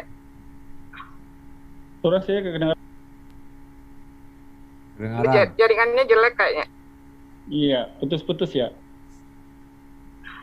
Ya, Ya. Bang Rudi, saya sudah jelaskan kepada Anda tentang apa yang difirmankan oleh Allah. Ya. Tentang Rasulullah. Kalau Anda tidak mau beriman kepada Al-Quran, silakan. La ikraha fiddin. Tetapi Anda sudah mengakui bahwa Rasulullah ini boleh dipercaya. Karena ayat di dalam Al-Quran ini, Allah mengatakan bahwa dialah telah menurunkan Al-Quran. Nah sekarang Bang Rudi, supaya seimbang, supaya sinkron. Sekarang jelaskan kepada saya, di mana ayat di Biblemu, Yesus atau Allah Bapa menurunkan Injil kanonik. Silakan. Oke, terima kasih. Saya akan ulas dulu satu persatu. Kamu tadi mengatakan bahwa Yesus disunat, bahwa makan babi, ini segala macam. Memang betul, Yesus disunat. Sekarang kamu bersunat, kamu bilang, dasarmu bersunat gak ada. Kalau bisa kamu tunjukkan satu ayat dari Al-Quran, dasar kau bersunat, detik di mana kau bisa menemukan. Saat tantangan ini semua saya bilangnya, sama Moko Ginta, sama Zulkifli, sama Nandar, sama kau sekarang. Detik di mana kau tunjukkan ayatnya, saya akan menjadi mualaf. Itu yang pertama. Kalau kamu merujuk kepada Bible, maka Bible dengan jelas mengatakan keturunan Abraham lah yang bisa disunat. Kalau dia tidak keturunan Abraham, dia disunat, maka dia adalah keturunan Buddha. Pertanyaan saya, kau keturunan Abraham apa bukan? Kau pasti mengatakan kau bukan keturunan Abraham, maka kau adalah keturunan Buddha atau babu zaman dahulu itu Buddha itu. Jadi kawan-kawan, perlulah kau pahami itu apa itu sunat. Sampai detik ini, saya bertanya kepada satu pendebat muslim, mereka tidak mengerti definisi sunat. Kalau mereka mengerti definisi sunat, maka itu akan menggugurkan sunatnya Nabi Muhammad. Sampai sekarang orang muslim tidak satupun mengerti definisi sunat. Definisi sunat kalau menurut Bible itu dikerat, harus dipotong. Dipotong itu artinya manual. Tidak bisa ujuk-ujuk sudah potong sendiri, nggak bisa. Kemudian kamu bilang mengenai babi dan segala macamnya. Al-Quran pun mengizinkan orang makan babi. Tidak ada pernyataan tegas, tidak boleh makan babi, tidak ada. Apabila misalnya dia dalam keadaan lapar atau sudah tak ada makanan lagi, itu pilihan bisa. Bahkan orang pergi berhaji pun suntik meningitisnya itu masih dari babi. Sekarang saya nggak tahu apakah sudah berubah. Dan itu diokekan saja, tidak ada masalah. Ya. Kemudian, kalau kamu bicara Tuhan naik turun. Ya, dalam ajaran Kristen Tuhan kami itu hidup. Tuhan kami bukan batu yang tidak bisa kemana-mana, yang tidak bisa makan, yang tidak bisa minum, tidak bisa ini, tidak bisa. Semua tidak bisa. Kalau semuanya tidak bisa, itu namanya bukan Tuhan. Karena Tuhan itu maha bisa, apapun bisa dilakukannya. Bahkan turun ke dalam dunia itu bisa. Batu tidak akan bisa apa-apa. Ini seonggok batu. Batu ini tidak bisa makan, tidak bisa turun, tidak bisa bercara, tidak bisa menulis, tidak bisa apa. Itulah yang perlu kau ketahui. Bagi ajaran Kristen itu adalah batu. Oh, tunggu dulu. Umi Dini hilang lagi tuh sinyalnya ya, Umi Dini. Nah, udah muncul lagi. Jadi, perlu kamu ketahui bahwa di dalam ajaran Kristen, bahwa dengan jelas dikatakan, Tuhan yang kami sembah itu adalah Tuhan yang maha hidup, maha segalanya. Dia bisa ke sana kemari, bisa berjalan, bisa ini sesuka hatinya. Tidak seorang manusia pun bisa menghalang-halangi. Tidak seorang manusia pun bisa membatas-batasi. Apabila ada manusia yang bisa membatasi Tuhan, tidak boleh naik turun, tidak boleh ini, tidak boleh ini. Berarti manusia itulah Tuhannya. Sementara Tuhannya itu adalah budak daripada manusia ini. Hei Tuhan, kau tidak boleh ini, tidak boleh ini, tidak banyak kali larangan terhadap Tuhan. Sementara yang benar itu Tuhan yang membuat larangan kepada manusia. Ya. Sekarang kamu mengatakan bahwa Bible itu kitab suci porno. Begini, begono, segala macam. Jangan lupa. Kidung Agung yang sering kalian katakan kitab suci porno. Dari situlah banyak orang-orang muslim meyakini lahirlah namanya nubuatan tentang nabi yang kau imani. Mereka tidak malu-malu mengatakan di Kidung Agung Sirah Sirin 5 ayat 10 begitu kira-kira ada nubuatan tentang kedatangan nabi kami katanya. Aduh, saya pikir artinya kau mau menjelaskan di situ kitab suci porno. Yesaya pun kau ambil tadi itu dari Bible. Artinya nabimu dinubuatkan di kitab suci porno. Kalau kami tidak. Kedatangan Yesus, kedatangan para nabi dinubuatkan di kitab suci, tidak pakai kata porno. Itu bedanya. Terima kasih kau mengakui itu, bahwa kitab suci Bible itu kitab suci porno kau bilang. Tetapi tadi kau sudah mengambil Yesaya 29 ayat 12 untuk merujuk kepada nabimu. Artinya nabimu terlahir atau ternubuatkan dari kitab suci porno. Sangat-sangat menghina kau. Kalau saya tak mau bahwa kitab suci kami bukan kitab suci porno. Maka semua nabi-nabi dinubuatkan di dalam kitab suci. Titik. Kami tidak ada mengatakan porno atau apa. Kalau kau mengatakan porno silakan, itu urusanmu bukan urusanku. Nah, kemudian kau bicara tentang penulisan Bible. Penulisan Bible itu sudah banyak ayatnya, sudah saya kasih tahu tadi. Itu diilhami daripada Roh Kudus, artinya dibimbing daripada Roh Kudus. Roh Kudus hadir ketika penulisan itu, artinya Roh Kudus yang menginginkan itu ditulis. Sekarang kau mengatakan, terima kasih kau mengatakan Nabi Muhammad begini. Ya memang saya mengakui. Bahkan saya mengakui Al-Quran yang tidak diubah-ubah itu yang di dalam hati Nabi Muhammad. Itu tidak akan ada yang bisa merubah itu satu orang pun. Tetapi yang sekarang yang tertulis, siapa bisa membuktikan itu tidak diubah-ubah? Siapa yang bisa menyocokkan yang di hati Nabi Muhammad dengan yang ditulis itu? Tidak satu manusia pun. Karena Nabi sudah berlalu. Ya, sehingga apa yang di hati Nabi kita nggak tahu. Buktinya satu. Kalau kamu membaca surah Maryam 5657, di sana diperintahkan untuk menceritakan kisah Nabi Idris yang terdapat di dalam Quran. Bahwa dia seorang yang soleh. Saya sudah cari tidak ada kisah Nabi Idris dalam Al-Quran. Tetapi di dalam Wikipedia banyak sekali kisah Nabi Idris. Jadi saya heran, mana yang sebenarnya firman Tuhan yang di Wikipedia atau yang di dalam Quran yang tertulis ini? Maka saya percaya Nabi Muhammad pernah mengucapkan itu. Hanya sayang karena penulisannya tidak didampingi oleh Allah SWT atau tidak didampingi oleh Jibril. Sehingga banyaklah yang tidak tampil di dalam Quran itu sendiri. Dan saya cari-cari. Banyak lagi ayat-ayat yang dibilang ceritakan atau ucapkan dari Al-Quran. Saya cari tak ada. Contoh berikutnya. Kisah tentang Maryam. Itu ternyata sebelum Nabi Muhammad, sebelum Al-Quran datang, tidak ada kisah Maryam. Karena di surah 19 itu atau surah Maryam itu, kalau nggak salah ayat 16, jelas di sana akan dikatakan, ceritakanlah kisah Maryam saat hendak melahirkan. Kan itu yang diceritakan. Sementara kita merujuk kemana yang terdapat dalam Al-Quran. Artinya sebelum Al-Quran itu turun kisah Maryam tak ada. Itu perlu kita pahami. Itulah sebabnya saya katakan, kalau saya memang percaya Al-Quran yang di dalam hati Nabi Muhammad, kau tadi sudah bacakan, bahwa Al-Quran itu diturunkan di dalam hati Nabi Muhammad sampai selesai. Di dalam hati yang ditulis itu, apakah Allah SWT menjamin? Tidak pernah Allah SWT menjamin yang ditulis itu. Karena tidak satu hadis pun, tidak satu ayat pun di dalam Al-Quran yang dengan tegas mengatakan bahwa penulisan Al-Quran itu dibimbing oleh Allah SWT dan dituntun oleh Jibril. Tetapi di dalam hadis hanya ada satu ayat.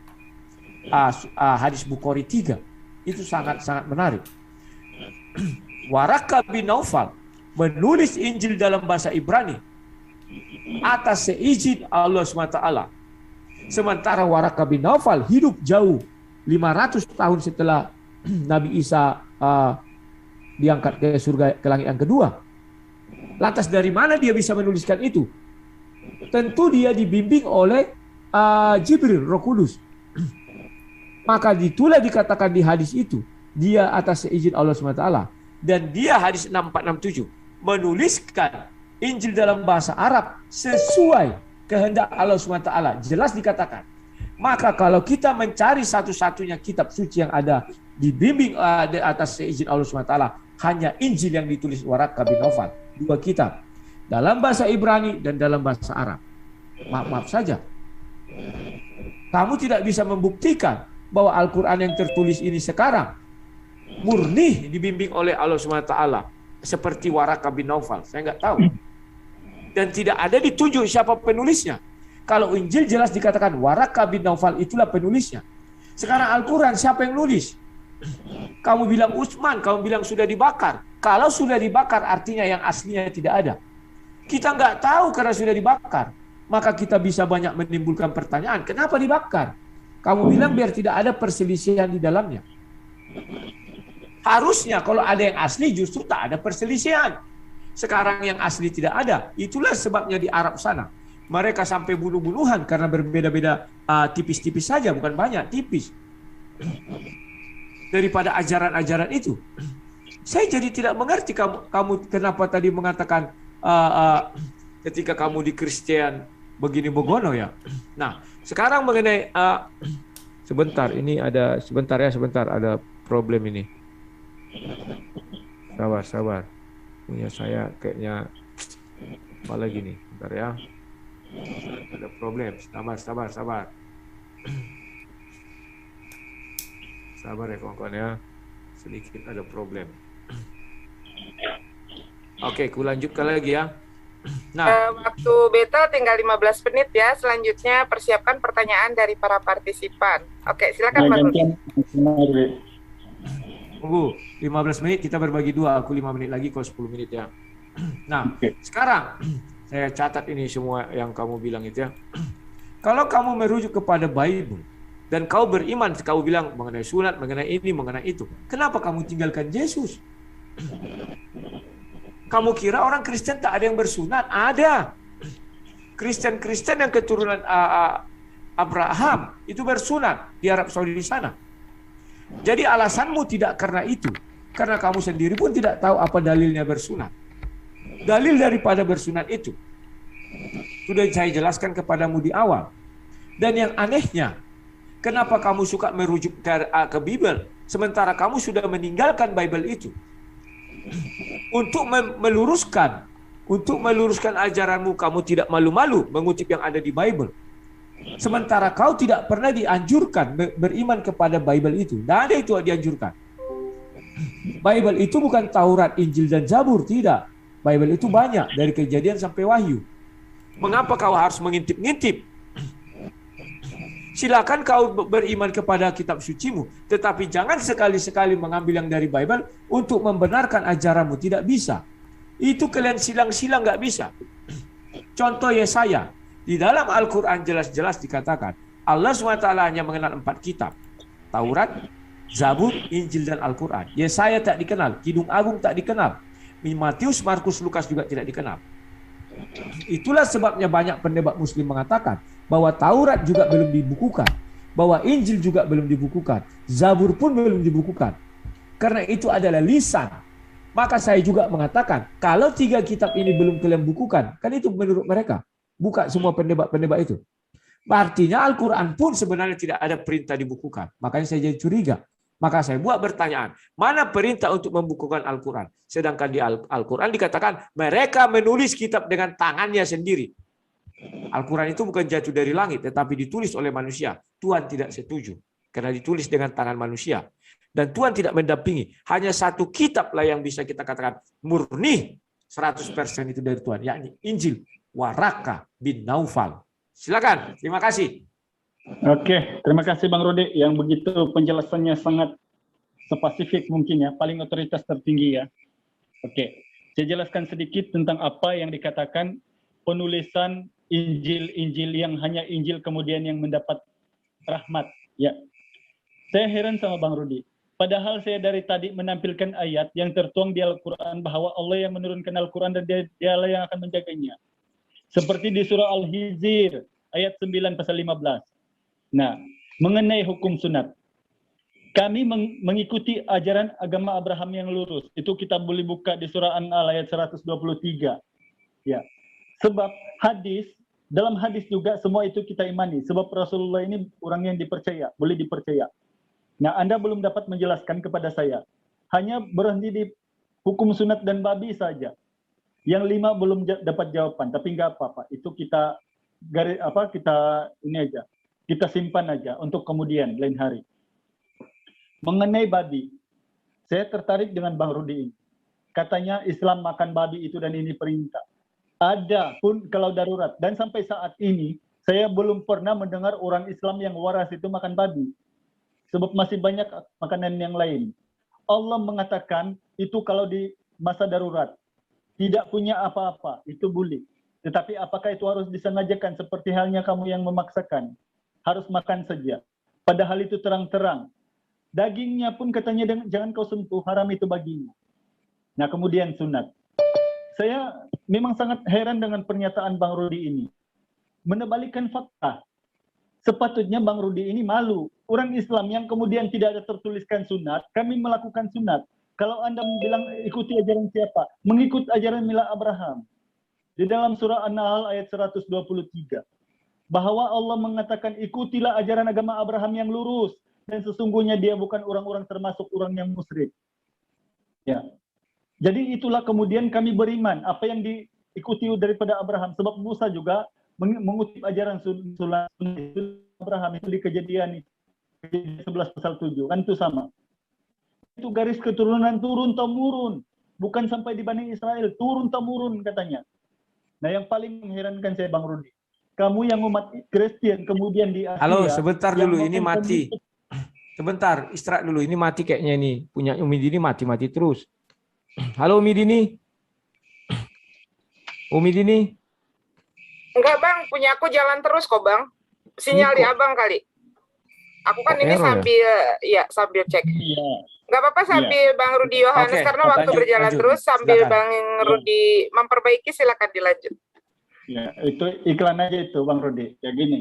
Jadi ya lanjut. Saya sudah jelaskan bahwa Islam ini mengikuti Mila Abraham, ajaran Abraham. Kalau kita buka Umi tolong screen hadis Umi.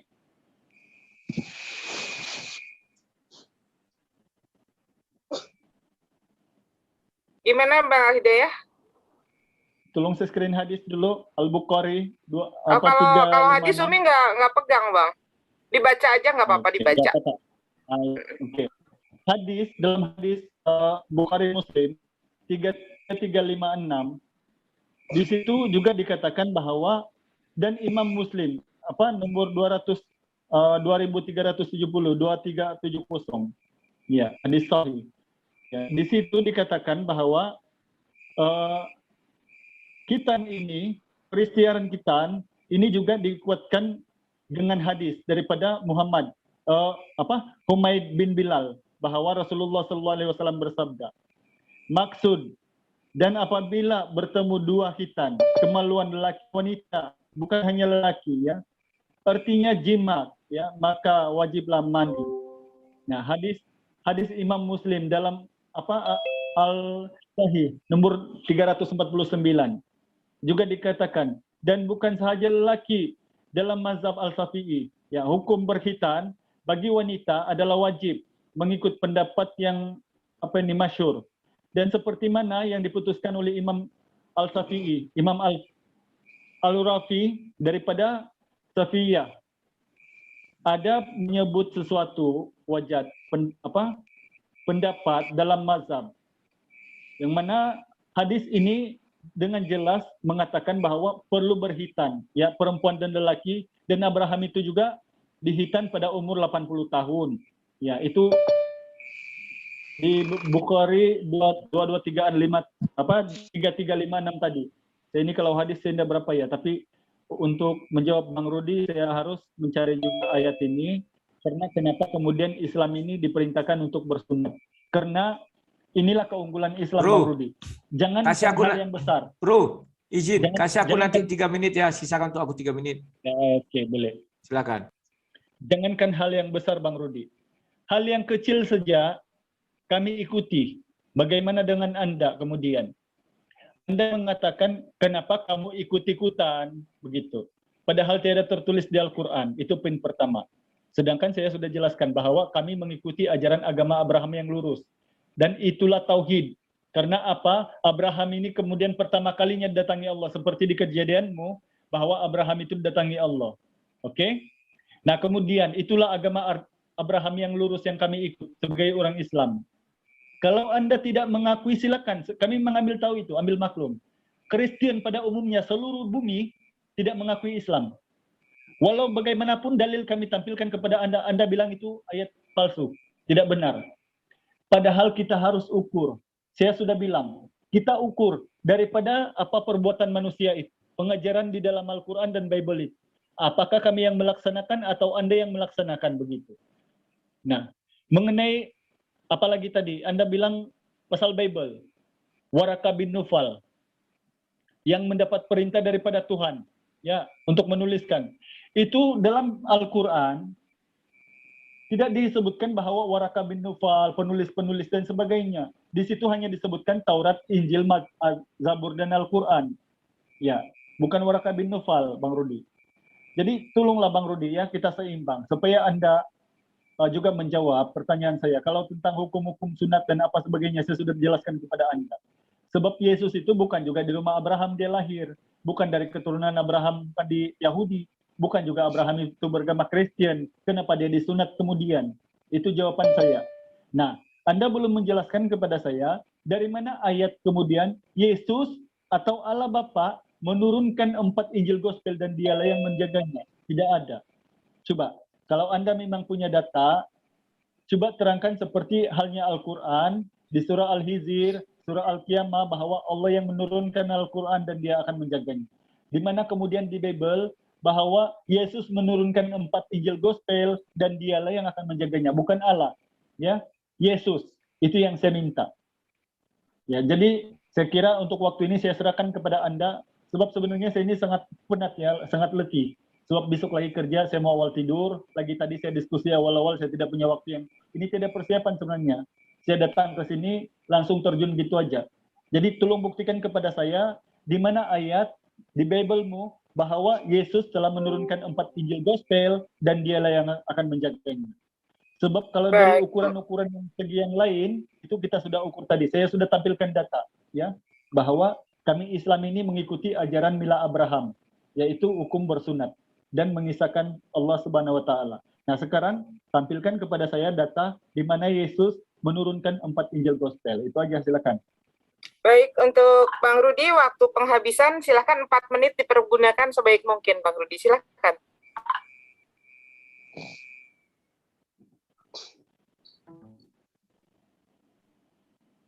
Terima kasih ya. Mute-nya dibuka dulu. Sudah. Okay. Saya tertarik dengan perkataan Al-Hidayat tadi, bahwa katanya bahwa Islam disuruh mengikut agama Ibrahim.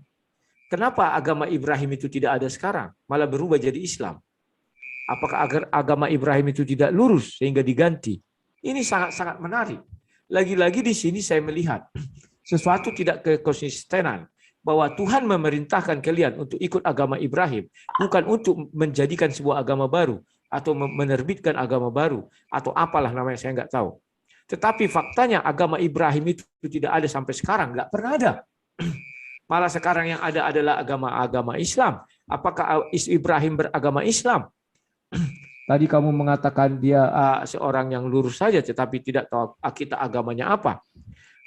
Dan saya pun kalau misalnya Ibrahim punya agama, berarti ada syahadatnya lagi terhadap Ibrahim, ada aturan-aturannya lagi. Nah, mengenai sunat, sampai detik ini belum kalian tidak mengerti apa arti sunat. Tidak ngerti.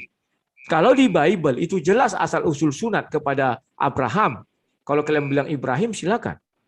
Tetapi ayat yang kamu beri tidak ada hubungannya dengan hukum Tuhan. Hanya untuk, apa katanya tadi? Kemaluan, tahap apa itu tadi kau bilang. Tidak ada hubungannya tentang hukum Tuhan. Kalau hukum Tuhan itu, karena itu perjanjian kekal Tuhan antara Abraham dengan Tuhan. Ya, dan yang disunat itu adalah keturunannya. Bisa tidak keturunannya tetapi dianggap budak. Berarti kau mau menyamakan dirimu dengan budak, saya nggak tahu. Kemudian, kamu mengatakan tadi bahwa benar Al-Quran itu Tuhan menurunkan dan Tuhan yang menjaga. Saya bilang benar.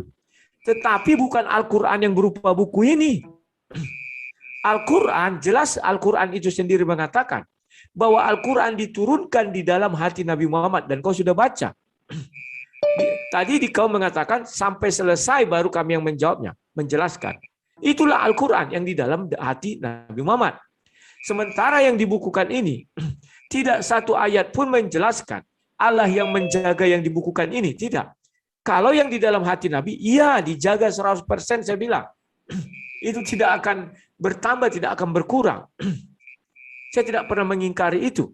Nah, sekarang kamu bilang, mana perintah Yesus mengatakan dia yang menurunkan Injil? Kalau yang menurunkan Injil sudah Yesus, jangan jelas berkata. Yesus berkeliling ke Matius 4 ayat 23 bahwa Yesus berkeliling ke seluruh Galilea, ia mengajarkan dalam rumah ibadat dan memberitakan Injil kerajaan Allah.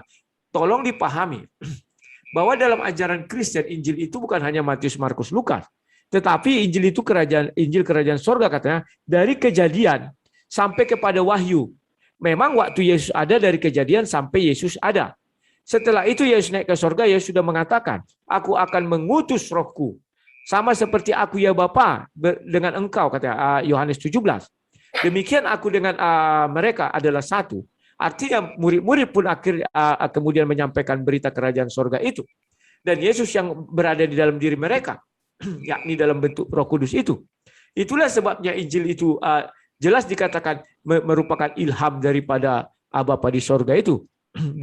Dan bukan hanya perjanjian baru aja dikatakan mengenai ilham penulisan kitab suci. Perjanjian lama juga dikatakan diilhami dari Tuhan. 1 Tawarik 28 ayat 19. Semuanya itu terjadi dalam tulisan yang diilhamkan kepadaku oleh Tuhan. Berisi petunjuk tentang segala pelaksanaan rencana itu. Jadi kalau kami jelas bahwa Tuhan kami memerintahkan itu ditulis. Dan itu jelas ditulis. Nah, kemudian masih ada waktu, Umi? 1 menit Halo? lagi, Bang. Ya. 1 menit lagi. Ya. Kemudian kalau kita bicara kitab suci Bible itu, orang seling salah kaprah. Injil dikira Matius, Markus, Lukas. Maka dia bilang, mana buktinya Yesus mengatakan saya yang memerintahkan menurunkan Injil Matius, Markus, Lukas. Yesus memang tidak mengatakan Matius, Markus, Lukas, tetapi Yesus mengatakan Injil kerajaan sorga yang beritakan.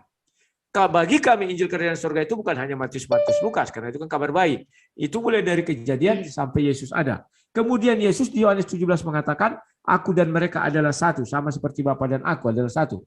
Maka berlanjutlah ini sampai Wahyu. Itu yang bisa saya ucapkan. Terima kasih Al-Hidayah atas kita bertemu malam ini. Semoga satu hari lagi nanti kita bisa bertemu dengan tema yang lain. Terima kasih. Oke, terima kasih Bang Rudi Yohanes. Waktu untuk beta pas tepat dengan berakhirnya Bang Rudi Yohanes menyampaikan pemaparannya. Luar biasa ya. Debat pada malam hari ini ya Umi rasa sangat mengedukasi ya. Ini kita kembalikan kepada para netizen untuk menilai. Oke, Bang Rudi harap bersabar dulu di tempat ya, karena kita akan masuk ke dalam sesi tanya jawab dari partisipan. Baik, untuk yang pertama silakan dari Bang Ringo. Bang Ringo, silakan dibuka mikrofonnya. Bang Ringo. Ringo Star. Halo, ya. Ya, silakan. Oh ya, terima kasih atas waktu yang diberikan kepada saya. Saya ingin bertanya kepada Pak Hidayah, tapi saya juga mohon jawabannya mudah-mudahan ya, supaya tepat. Jadi pertanyaan saya begini, mengapa Tuhan menciptakan hawa nafsu kepada manusia? Itu pertanyaan yang pertama ya. Mengapa Tuhan menciptakan hawa nafsu kepada manusia? Lalu yang kedua, bukankah Satu pertanyaan aja, Pak. Karena gini, partisipan Bang Al-Hidayah sudah mau istirahat ini ya. Satu pertanyaan saja. Iya, ini satu pertanyaan. Pertanyaan. Ya, lalu bukankah hawa nafsu bisa menghambat tujuan Tuhan dalam menciptakan manusia? Bukankah dengan adanya hawa nafsu, manusia menjadi lebih sulit dalam beribadah? Silakan. Oke, silakan Bang Al-Hidayah dijawab. Ya, kenapa Tuhan menciptakan hawa nafsu, sedangkan hawa nafsu akan menghambat manusia untuk menjadi sulit untuk beribadah? Kan begitu pertanyaannya. Ya. Ya. Anda mau saya jawab menurut versi Bible atau Islam? Silakan mana-mana aja. Ya. Jadi gini, dalam dua kesamaan ini sebenarnya ada ya dalam Bible ataupun Al-Quran. Kalau saya tidak keliru, walaupun saya ini baru, sebenarnya ini nanti dipertanyakan kepada orang Muslim yang lebih arif. Sebenarnya saya menjelaskan apa yang saya paham. Ini kita pakai logika tetapi menggunakan dalil juga. Ya, seperti yang tertuang. Jadi seperti awal penciptaan Adam dan Hawa itu, kemudian apabila dalam versi Kristen Hawa melanggar hukum perintah Allah bahwa dilarang mendekati pohon buah kuldi, lalu dia memakannya, atau buah horkot dalam Islam. Kemudian disitulah nanti terjadinya dosa-dosa manusia. Itu menurut versi Kristen, sehingga jatuhlah manusia ke dalam dosa karena godaan iblis. Jadi di situ juga jelas bahwa iblis telah berjanji akan menyesatkan umat keturunan Adam. Ya. Jadi mengenai pertanyaan saudara, kenapa manusia kemudian Tuhan menciptakan dosa untuk kemudian manusia itu sukar untuk mencari Tuhan? Benar. Pada umumnya ini saya menjawab harus pakai logika. Jadi gini, ketika umat manusia sudah jatuh ke dalam dosa, menurut versi Kristen itu adalah dicobai iblis. Dan iblis bertekad dan berjanji bahwa akan menyesatkan umat keturunan Adam turun-temurun. Jadi bagaimana kemudian sehingga bukan saja dari segi ibadah, tetapi dari segi pengakuan sebagai tauhid Tuhan juga mereka sesatkan atau diselewengkan oleh iblis. Sebab itulah janji iblis melalui versi Kristen ataupun Islam, apa yang saya paham. Bahwa iblis telah berjanji bersumpah bahwa akan menyesatkan umat-umat Allah, sehingga mana iblis menarik manusia-manusia itu agar mengikuti jalannya, supaya tidak mengabdi kepada Allah.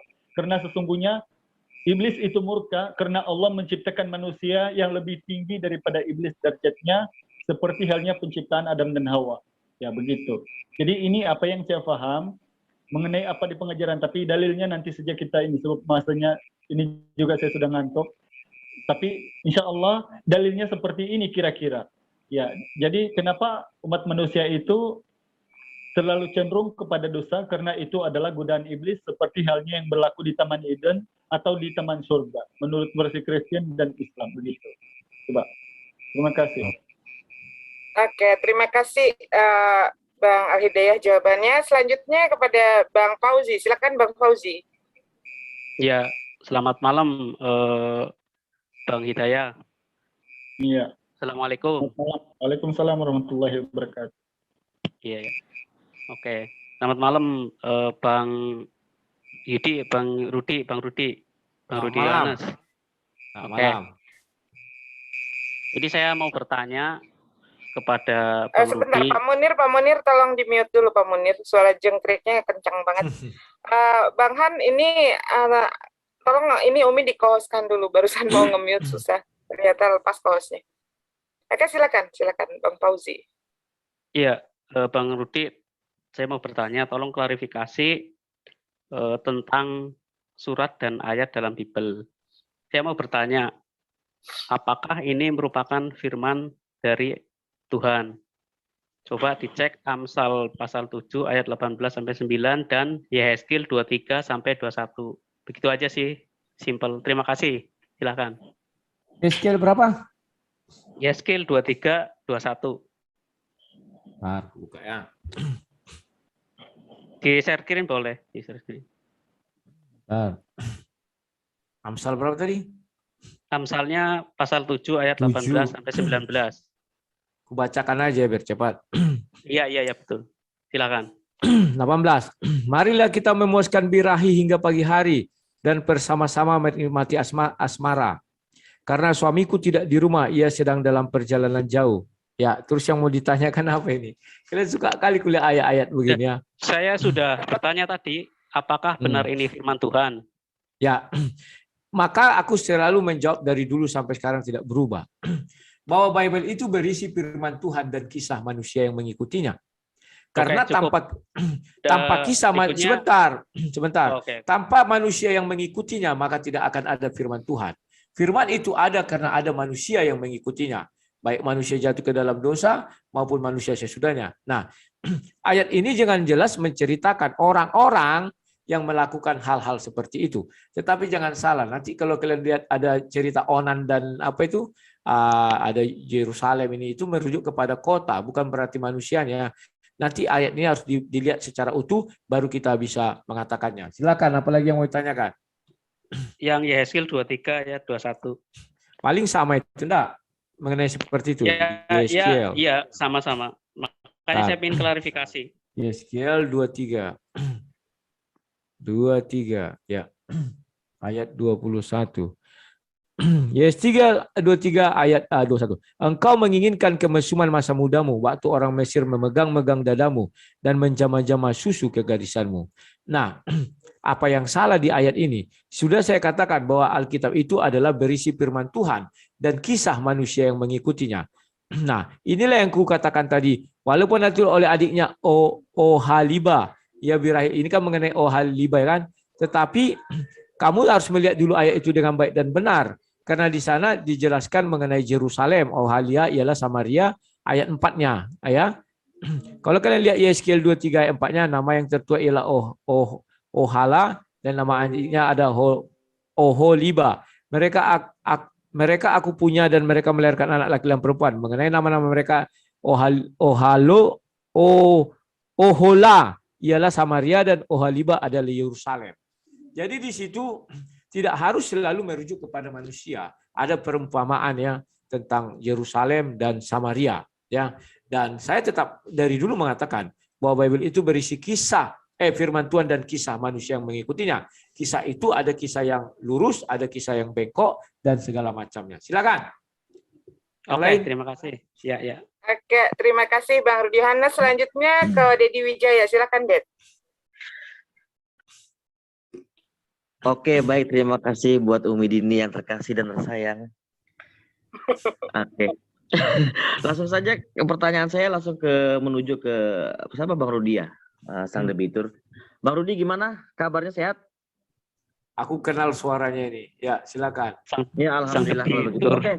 Satu pertanyaan dari saya Bang Rudi, ini 10 detik saja ya.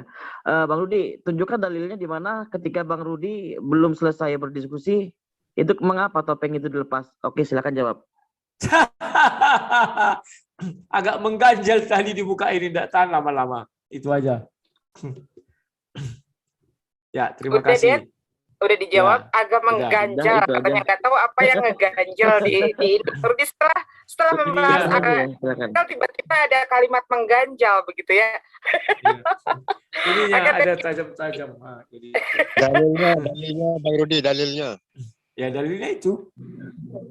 Karena mengganjal dari. Ya. Oke, silakan Bang Jibrahim. Selanjutnya Bang Jibrahim ya. Silakan. Ya, terima kasih ya. Selamat malam Bang Rudi ya. Ya, saya mau bertanya tentang ini pendapat Anda ya.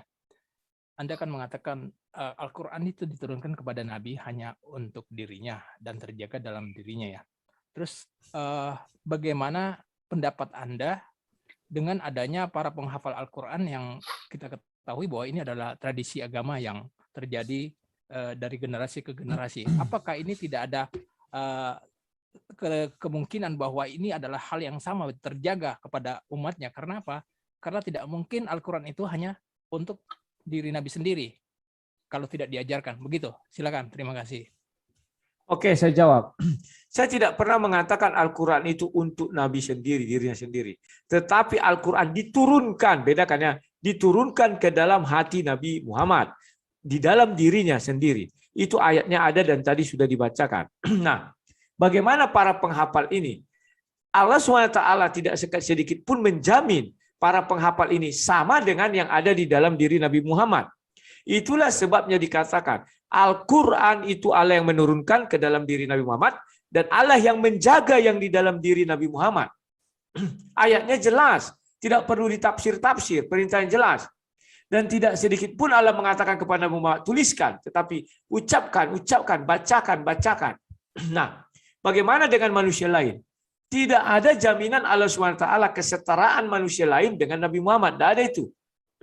Maka dari itulah, tadi juga sudah dibacakan, mereka menulis kitab itu dengan tangannya sendiri.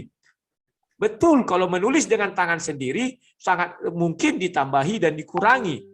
Tetapi kalau yang di dalam diri Nabi Muhammad itu tidak pernah bertambah, tidak pernah berkurang. Itulah yang 100% terjaga keakuratan dan keasliannya. Silakan.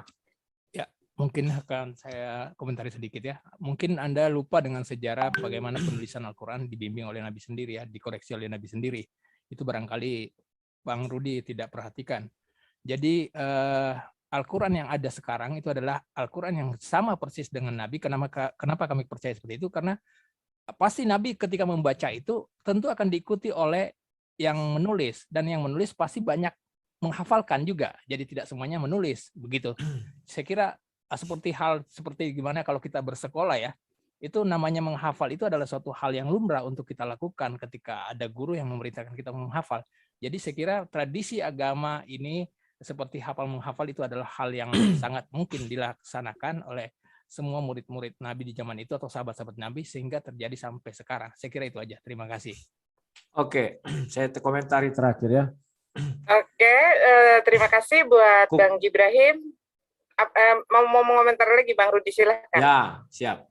Saya komentari bahwa kamu katakan Nabi membacakan dan Nabi memintakan ditulis. Ya, ada di hadis itu. Dan Nabi memintakan si fulan katanya kan suruh datang menulis. Tetapi ingat, hadis pun menjelaskan dengan gamblang. Dalam satu hadis, dalam satu peristiwa bisa turunnya ayat itu. Ya, misalnya turun berbarengan antara surah 3 dengan surah 10. Surah 3 dengan surah 20. Padahal kalau memang itu berurut, Nabi yang menyampaikan sesuai konteksnya, maka surah itu turun misalnya surah 3 dengan surah 3 ayat 3 misalnya baru surah 3 ayat 4 berurutan.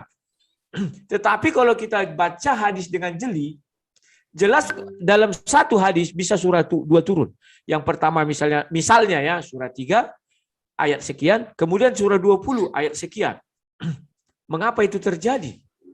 Padahal kalau kita lihat penulisan Al-Quran yang benar itu, atau turunnya Al-Quran, kan turunnya itu berurutan, tidak lompat-lompat. Siapa yang memberi nama surah-surah itu? Kalau Nabi yang memberi nama surah-surah itu, pasti Nabi akan memenuhkan dulu satu ayat, baru pindah ke ayat lain. Tetapi inilah harus kalian pikirkan secara logika yang baik dan benar. Mengapa di dalam hadis-hadis itu? Dalam satu hadis bisa turun 2 surah. Padahal yang satu belum habis, langsung lompat ke surah yang lainnya. Siapa yang membuat surah-surah ini? Apakah Nabi? Ataukah penulis Al-Quran? Nabi hanya menjelaskan kalimatnya, penulis Al-Quran yang menentukan ini surah ini surah ini. Harus kita pahami itu. Dan saya sudah melihat. Demikian juga ketika kita mengatakan, kan Hafiz itu sudah menghafalkan 100%. Siapa bilang bisa dia menghafal 100%? Kita buka hadis. Hadis yang sama, kan hadis itu ada misalnya hadis Bukhari, hadis Sahih Muslim misalnya. Hadis itu perawinya sama, tetapi nanti isinya bisa berbeda penyampaiannya. Kenapa demikian penyampaiannya berbeda? Nanti buka saja hadis 3 dengan hadis 6467 atau hadis 6080. Kan ada hadis apanya namanya yang sama ya, yang rujukannya, lihat saja. Jadi perlu kalian paham yang ku bilang tadi ya, ini PR untuk kawan-kawan muslim. Dalam satu hadis, dalam satu asbabun, atau dalam satu hadis lah turunnya Al-Quran itu, bisa terjadi 2 kali turun hadis. Ayat Al-Quran. Satu misalnya surah 4 ayat surat 3 ayat 4 tentang anak yatim. Nanti setelah itu ada lagi surah lain, bukan surah 3 lagi, tetapi bisa jadi misalnya surah katakanlah surah 19. Mengapa bisa terjadi? Kalau memang itu benar Nabi yang menyusun surah-surah itu, pasti berurut. Tidak lantas loncat-loncat, artinya sudah dibuat surah ini, tinggal mengisi. Ini surah sekian, ini surah sekian. Itu jawaban saya. Terima kasih. Oke, terima kasih Bang Rudi. Selanjutnya ke Richard. Silakan, Chat. Assalamualaikum. Saya mau bertanya ke saudaraku Islam. Yang saya ketahui, mungkin saya bodoh, nggak ngerti. Tapi saya ingin bertanya seperti ini. Yang saya ketahui, bapaknya Abraham itu kandung, itu berbeda dengan bapaknya kandung Ibrahim. Namanya beda, oknumnya beda, orangnya pun beda, cara matinya pun beda. Ketika mereka terakhir hidup itu. Boleh dijelaskan, terima kasih. Karena kita itu kan dari Abraham yang saya tahu. Tapi saya cuma bertanya. Woi Bang Rudi, gimana kabarnya? Kabar baik Richard. Sehat ya? Yuk. Semangat terus. Oke Bang. Oke, thank you Richard. Silakan Bang Al-Hidayah. Bisa dijelaskan. Ya begini. Pertanyaan saudara ini sekali lagi saya mengambil titik koma tidak bernokta. Bahwa Kristen ini selalu tidak mengakui sesuatu dan mereka menganalogikakan, memaksakan kita menuruti kehendak mereka supaya kita itu ikut mereka apa yang mereka mau. Bagaimana mungkin kemudian di sini dia bertanya bahwa sesungguhnya Bapak Abraham yang patut kita ikuti, padahal itu tidak ada tertulis di Al-Quran. Apa yang saya tahu dalam hadis itu bahwa ikutilah ajaran agama Abraham yang lurus. Kemudian mereka ini menarik kepada bapaknya. Dari segi sebutan, apakah Moses atau Musa itu sama? Orangnya sama tapi namanya berbeda. Itu menurut panggilan kaumnya. Abraham dengan Ibrahim itu dalam Arab. Itu bukan orang yang lain, tetapi cuma panggilannya yang tidak sama. Mengenai Bapak Abraham, ya silakanlah Anda bilang, sebab saya ini kalau Islam belum berapa ini ya. Jadi silakan Anda bilang, katakanlah Abraham bin Nun, ya Abraham bin Yusua, ya itu berbeda mungkin dari pahaman Anda, sebab Kristen memang begitu. Kami sudah ambil maklum bahwa ketika sudah tidak dapat menjelaskan satu-satu perkara, mereka akan menarik kita menggisir supaya ke dalam lagi, supaya ikut mereka yang, supaya jauh-jauh begitu. Jadi, saudaraku, untuk menjawab pertanyaan Anda, kami tidak mengikuti ajaran mila Bapak Abraham, tetapi kami mengikuti ajaran ajaran Abraham yang lurus, kata Al-Quran. Dalam surah An-Nahl ayat 123 itu. Jadi mengenai nama-nama, kalaupun itu berubah, seperti halnya saya. Waalaikumsalam. Wabarakatuh. Waalaikumsalam warahmatullahi wabarakatuh. Waalaikumsalam warahmatullahi wabarakatuh. Ya, silakan dilanjut. Ya, enggak apa-apa, itu aja. Ya, sudah terputus. Itu, ya. Ya, silakan. Boleh Baik, Richard. terima kasih. Cukup satu aja ya, ini karena Richard, Bang Al-Hidayah juga sudah lelah. Nanti kalau misalkan mau tahu lebih lanjut setelah sesi ini selesai, ini kebetulan ada Ishak yang bisa menerangkan tentang Abraham atau Ibrahim itu ya. Oke, selanjutnya ke partisipan berikutnya, Radio Rusak. Oh, Radio Rusak lagi. Silakan Radio Rusak. Kayaknya kangen sama Bang Rudi Yohanes nih. Silakan. Halo Umi. Dibatasi aja lah, karena Bang Al-Hidayah sudah capek, satu kali ini aja lagi, gimana? Tiga lagi, Mbak. Kita pendek-pendek aja ya, karena kasihan ini silakan. Jadi tidak ada lagi Raisen ya sampai dengan Pak Jeffrey. Silakan Bang Radio Rusak yang sudah sangat kangen dengan Bang Rudi Yohanes. Selamat malam Bang Rudi. Malam. Saya mau tanyakan tentang Kejadian 8 ayat 21 Bang Rudi. Siap. Kejadian 8 ayat 21. Ya, apa yang mau ditanyakan? Kubacakan dulu ya. Ya. Ketika Tuhan mencium persembahan yang harum itu, berfirmanlah Tuhan dalam hatinya, Aku takkan mengutuk bumi ini lagi karena manusia, sekalipun yang ditimbulkan hatinya adalah jahat dari sejak kecilnya. Dan aku takkan membinasakan lagi segala yang hidup seperti yang telah kulakukan. Silakan. Ya. Itu siapa Bang yang mendengar Tuhan ketika berfirman dalam hati itu Bang? Bang tertawa. Ya. Oke, ku jawab ya. Iya Bang. Nah, Bapa di sorga kan berfirman kepada Musa, yang menuliskan kitab mulai dari Musa kan tidak hidup di zaman Nabi itu. Maka Tuhan berfirman kepada Musa, misalnya begini, Musa, ketika itu aku berbicara dalam hati, maka Musa menuliskan. Maka berfirmanlah Tuhan di dalam hatinya. Nah, itu gampang jawabnya. Silakan. Oke Bang, terima kasih jawabannya. Ya, terima kasih. Tapi jangan ketawa Bang. Abang ketawa. Karena pertanyaannya dari dulu itu aja. Ayo, Sulaiman lagi. Silakan. Umi, silakan. Bang Raja sudah selesai ya? Sudah terjawab. Oke, selanjutnya Bang Sulaiman, silakan. Baik, Assalamualaikum warahmatullahi wabarakatuh. Dan selamat malam. Baik, gimana kabar Pak Rudi? Sehat Bro Alwan, kayak suara Alwan ku dengar. Alhamdulillah. Jadi begini Pak, pertanyaan saya simpel aja nih. Coba kalau dalilnya ada ditunjukkan mana perkataan Yesus yang mengatakan bahwa Dia itu adalah Sang Firman yang telah menjadi manusia. Perkataan Yesus Pak ya, atau dalam hal ini tulisan merah. Kalau ada silakan tunjukkan datanya. Kalau tidak ada, katakan walaupun itu pahit. Demikian. Oke, terima kasih. Kita sudah mengakui tadi bahwa seluruh isi Bible itu adalah ilham daripada Bapa di sorga. Maka Yesus Kristus itu adalah firman Allah yang menjadi manusia. Kalau ditanya, mana ucapan Yesus? Kalau kita lihat di perjanjian baru itu, itulah ucapan Yesus semuanya. Bahwa dia adalah firman itu sendiri. Contoh ayat yang paling nyata, aku dan Bapa adalah satu. Maka itu merujuk kepada Yohanes 1 ayat 1. Pada mulanya adalah firman, firman bersama-sama dengan Bapa, maka firman adalah Bapa. Maka itulah dikatakan aku dan Bapa adalah satu. Ya, silakan. Yang lain. Oke, cukup puas Bang Sulaiman? Puas, tidak puas harus puas ya.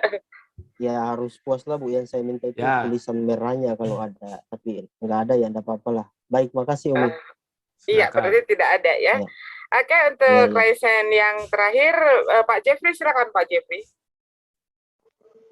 Baik, Umi. Assalamualaikum warahmatullahi wabarakatuh. Selamat malam, Bang Rudi. Malam, silakan. Saya mau tanyakan, di dalam kekristenan ini, di dalam setiap denom ada beberapa denom yang justru ya berbeda Tuhan. Sedangkan di dalam Kristen hanya satu kitabnya, yaitu Bible. Nah, pertanyaannya kenapa bisa berbeda-beda Tuhan begitu? Oke, silakan. Makasih. Oke, terima kasih. Mengenai tadi tulisan merah saya tambahi sedikit ya. Ada kok, itu kan Yohanes 10 ayat 30 kan ucapan langsung Yesus itu. Aku dan Bapa adalah satu. Oke, sekarang saya masuk kepada Pak Jeffrey. Dia mengaku Kristen berbagai denom dan Tuhannya berbeda. Ya, saya akui. Contoh yang paling nyata itu adalah misalnya saksi Yehova dengan Kristen pada umumnya. Kristen mengaku Yesus adalah Tuhan, saksi Yehova tidak mengaku Yesus adalah Tuhan. Dan nanti kalau disilangkan lagi dengan oneness, dengan Tritunggal juga demikian. Kenapa itu terjadi? Karena itu namanya tafsir atau pemikiran masing-masing manusia yang memang mereka tidak mampu memikirkan itu, maka terjadilah perbedaan-perbedaan itu. Demikian juga kalau kita ketahui di dalam agama Islam juga sama. Nabinya satu, Tuhannya satu, tetapi juga ada perbedaan. Dan contoh Syiah Sunni atau Ahmadiyah dan segala-gala macamnya, itulah namanya karena tafsir, jadi berbeda-beda ini semua. Silakan. Oke, terima kasih Bang Rudi. Pak Jeffrey sudah puas dengan jawaban. Oke. Yang penting udah dapat jawaban aja, Umi. Oke, terima kasih. Lanjut, Pun. Makasih. Oke, terima kasih buat semuanya nih. Alhamdulillah ya, diskusi kita pada malam hari ini berjalan dengan lancar tanpa ada kendala di tengah ya. Umi mengucapkan kepada kedua partisipan, terima kasih sebanyak-banyaknya kepada Bang Rudi Yohanes yang telah memenuhi undangan dari RIM, juga Bang Al-Hidayah ya, mu'alaf dari negeri jiran, juga Umi mengucapkan terima kasih telah menghadiri undangan ini. Sesi terakhir juga sudah, dan sesi dialog malam hari ini Umi tutup dengan mengucapkan hamdalah, alhamdulillahirabbil alamin. Untuk selanjutnya bisa saling diskusi ini antara Kristen dengan Muslim di sini sebelum nanti kita ganti dengan topik baru. Bang Rudi. Aku izin ya Umi. Terima kasih ya. Terima kasih ya. Bang Rudi. Lebih Iya, dari sampai jumpa. Yuk, sampai. Oke, tadi ada pertanyaan dari Richard ya yang mengenai Abraham dan Ibrahim, tapi sebentar Umi mau ganti tema dulu nih buat netizen, nggak apa-apa ya.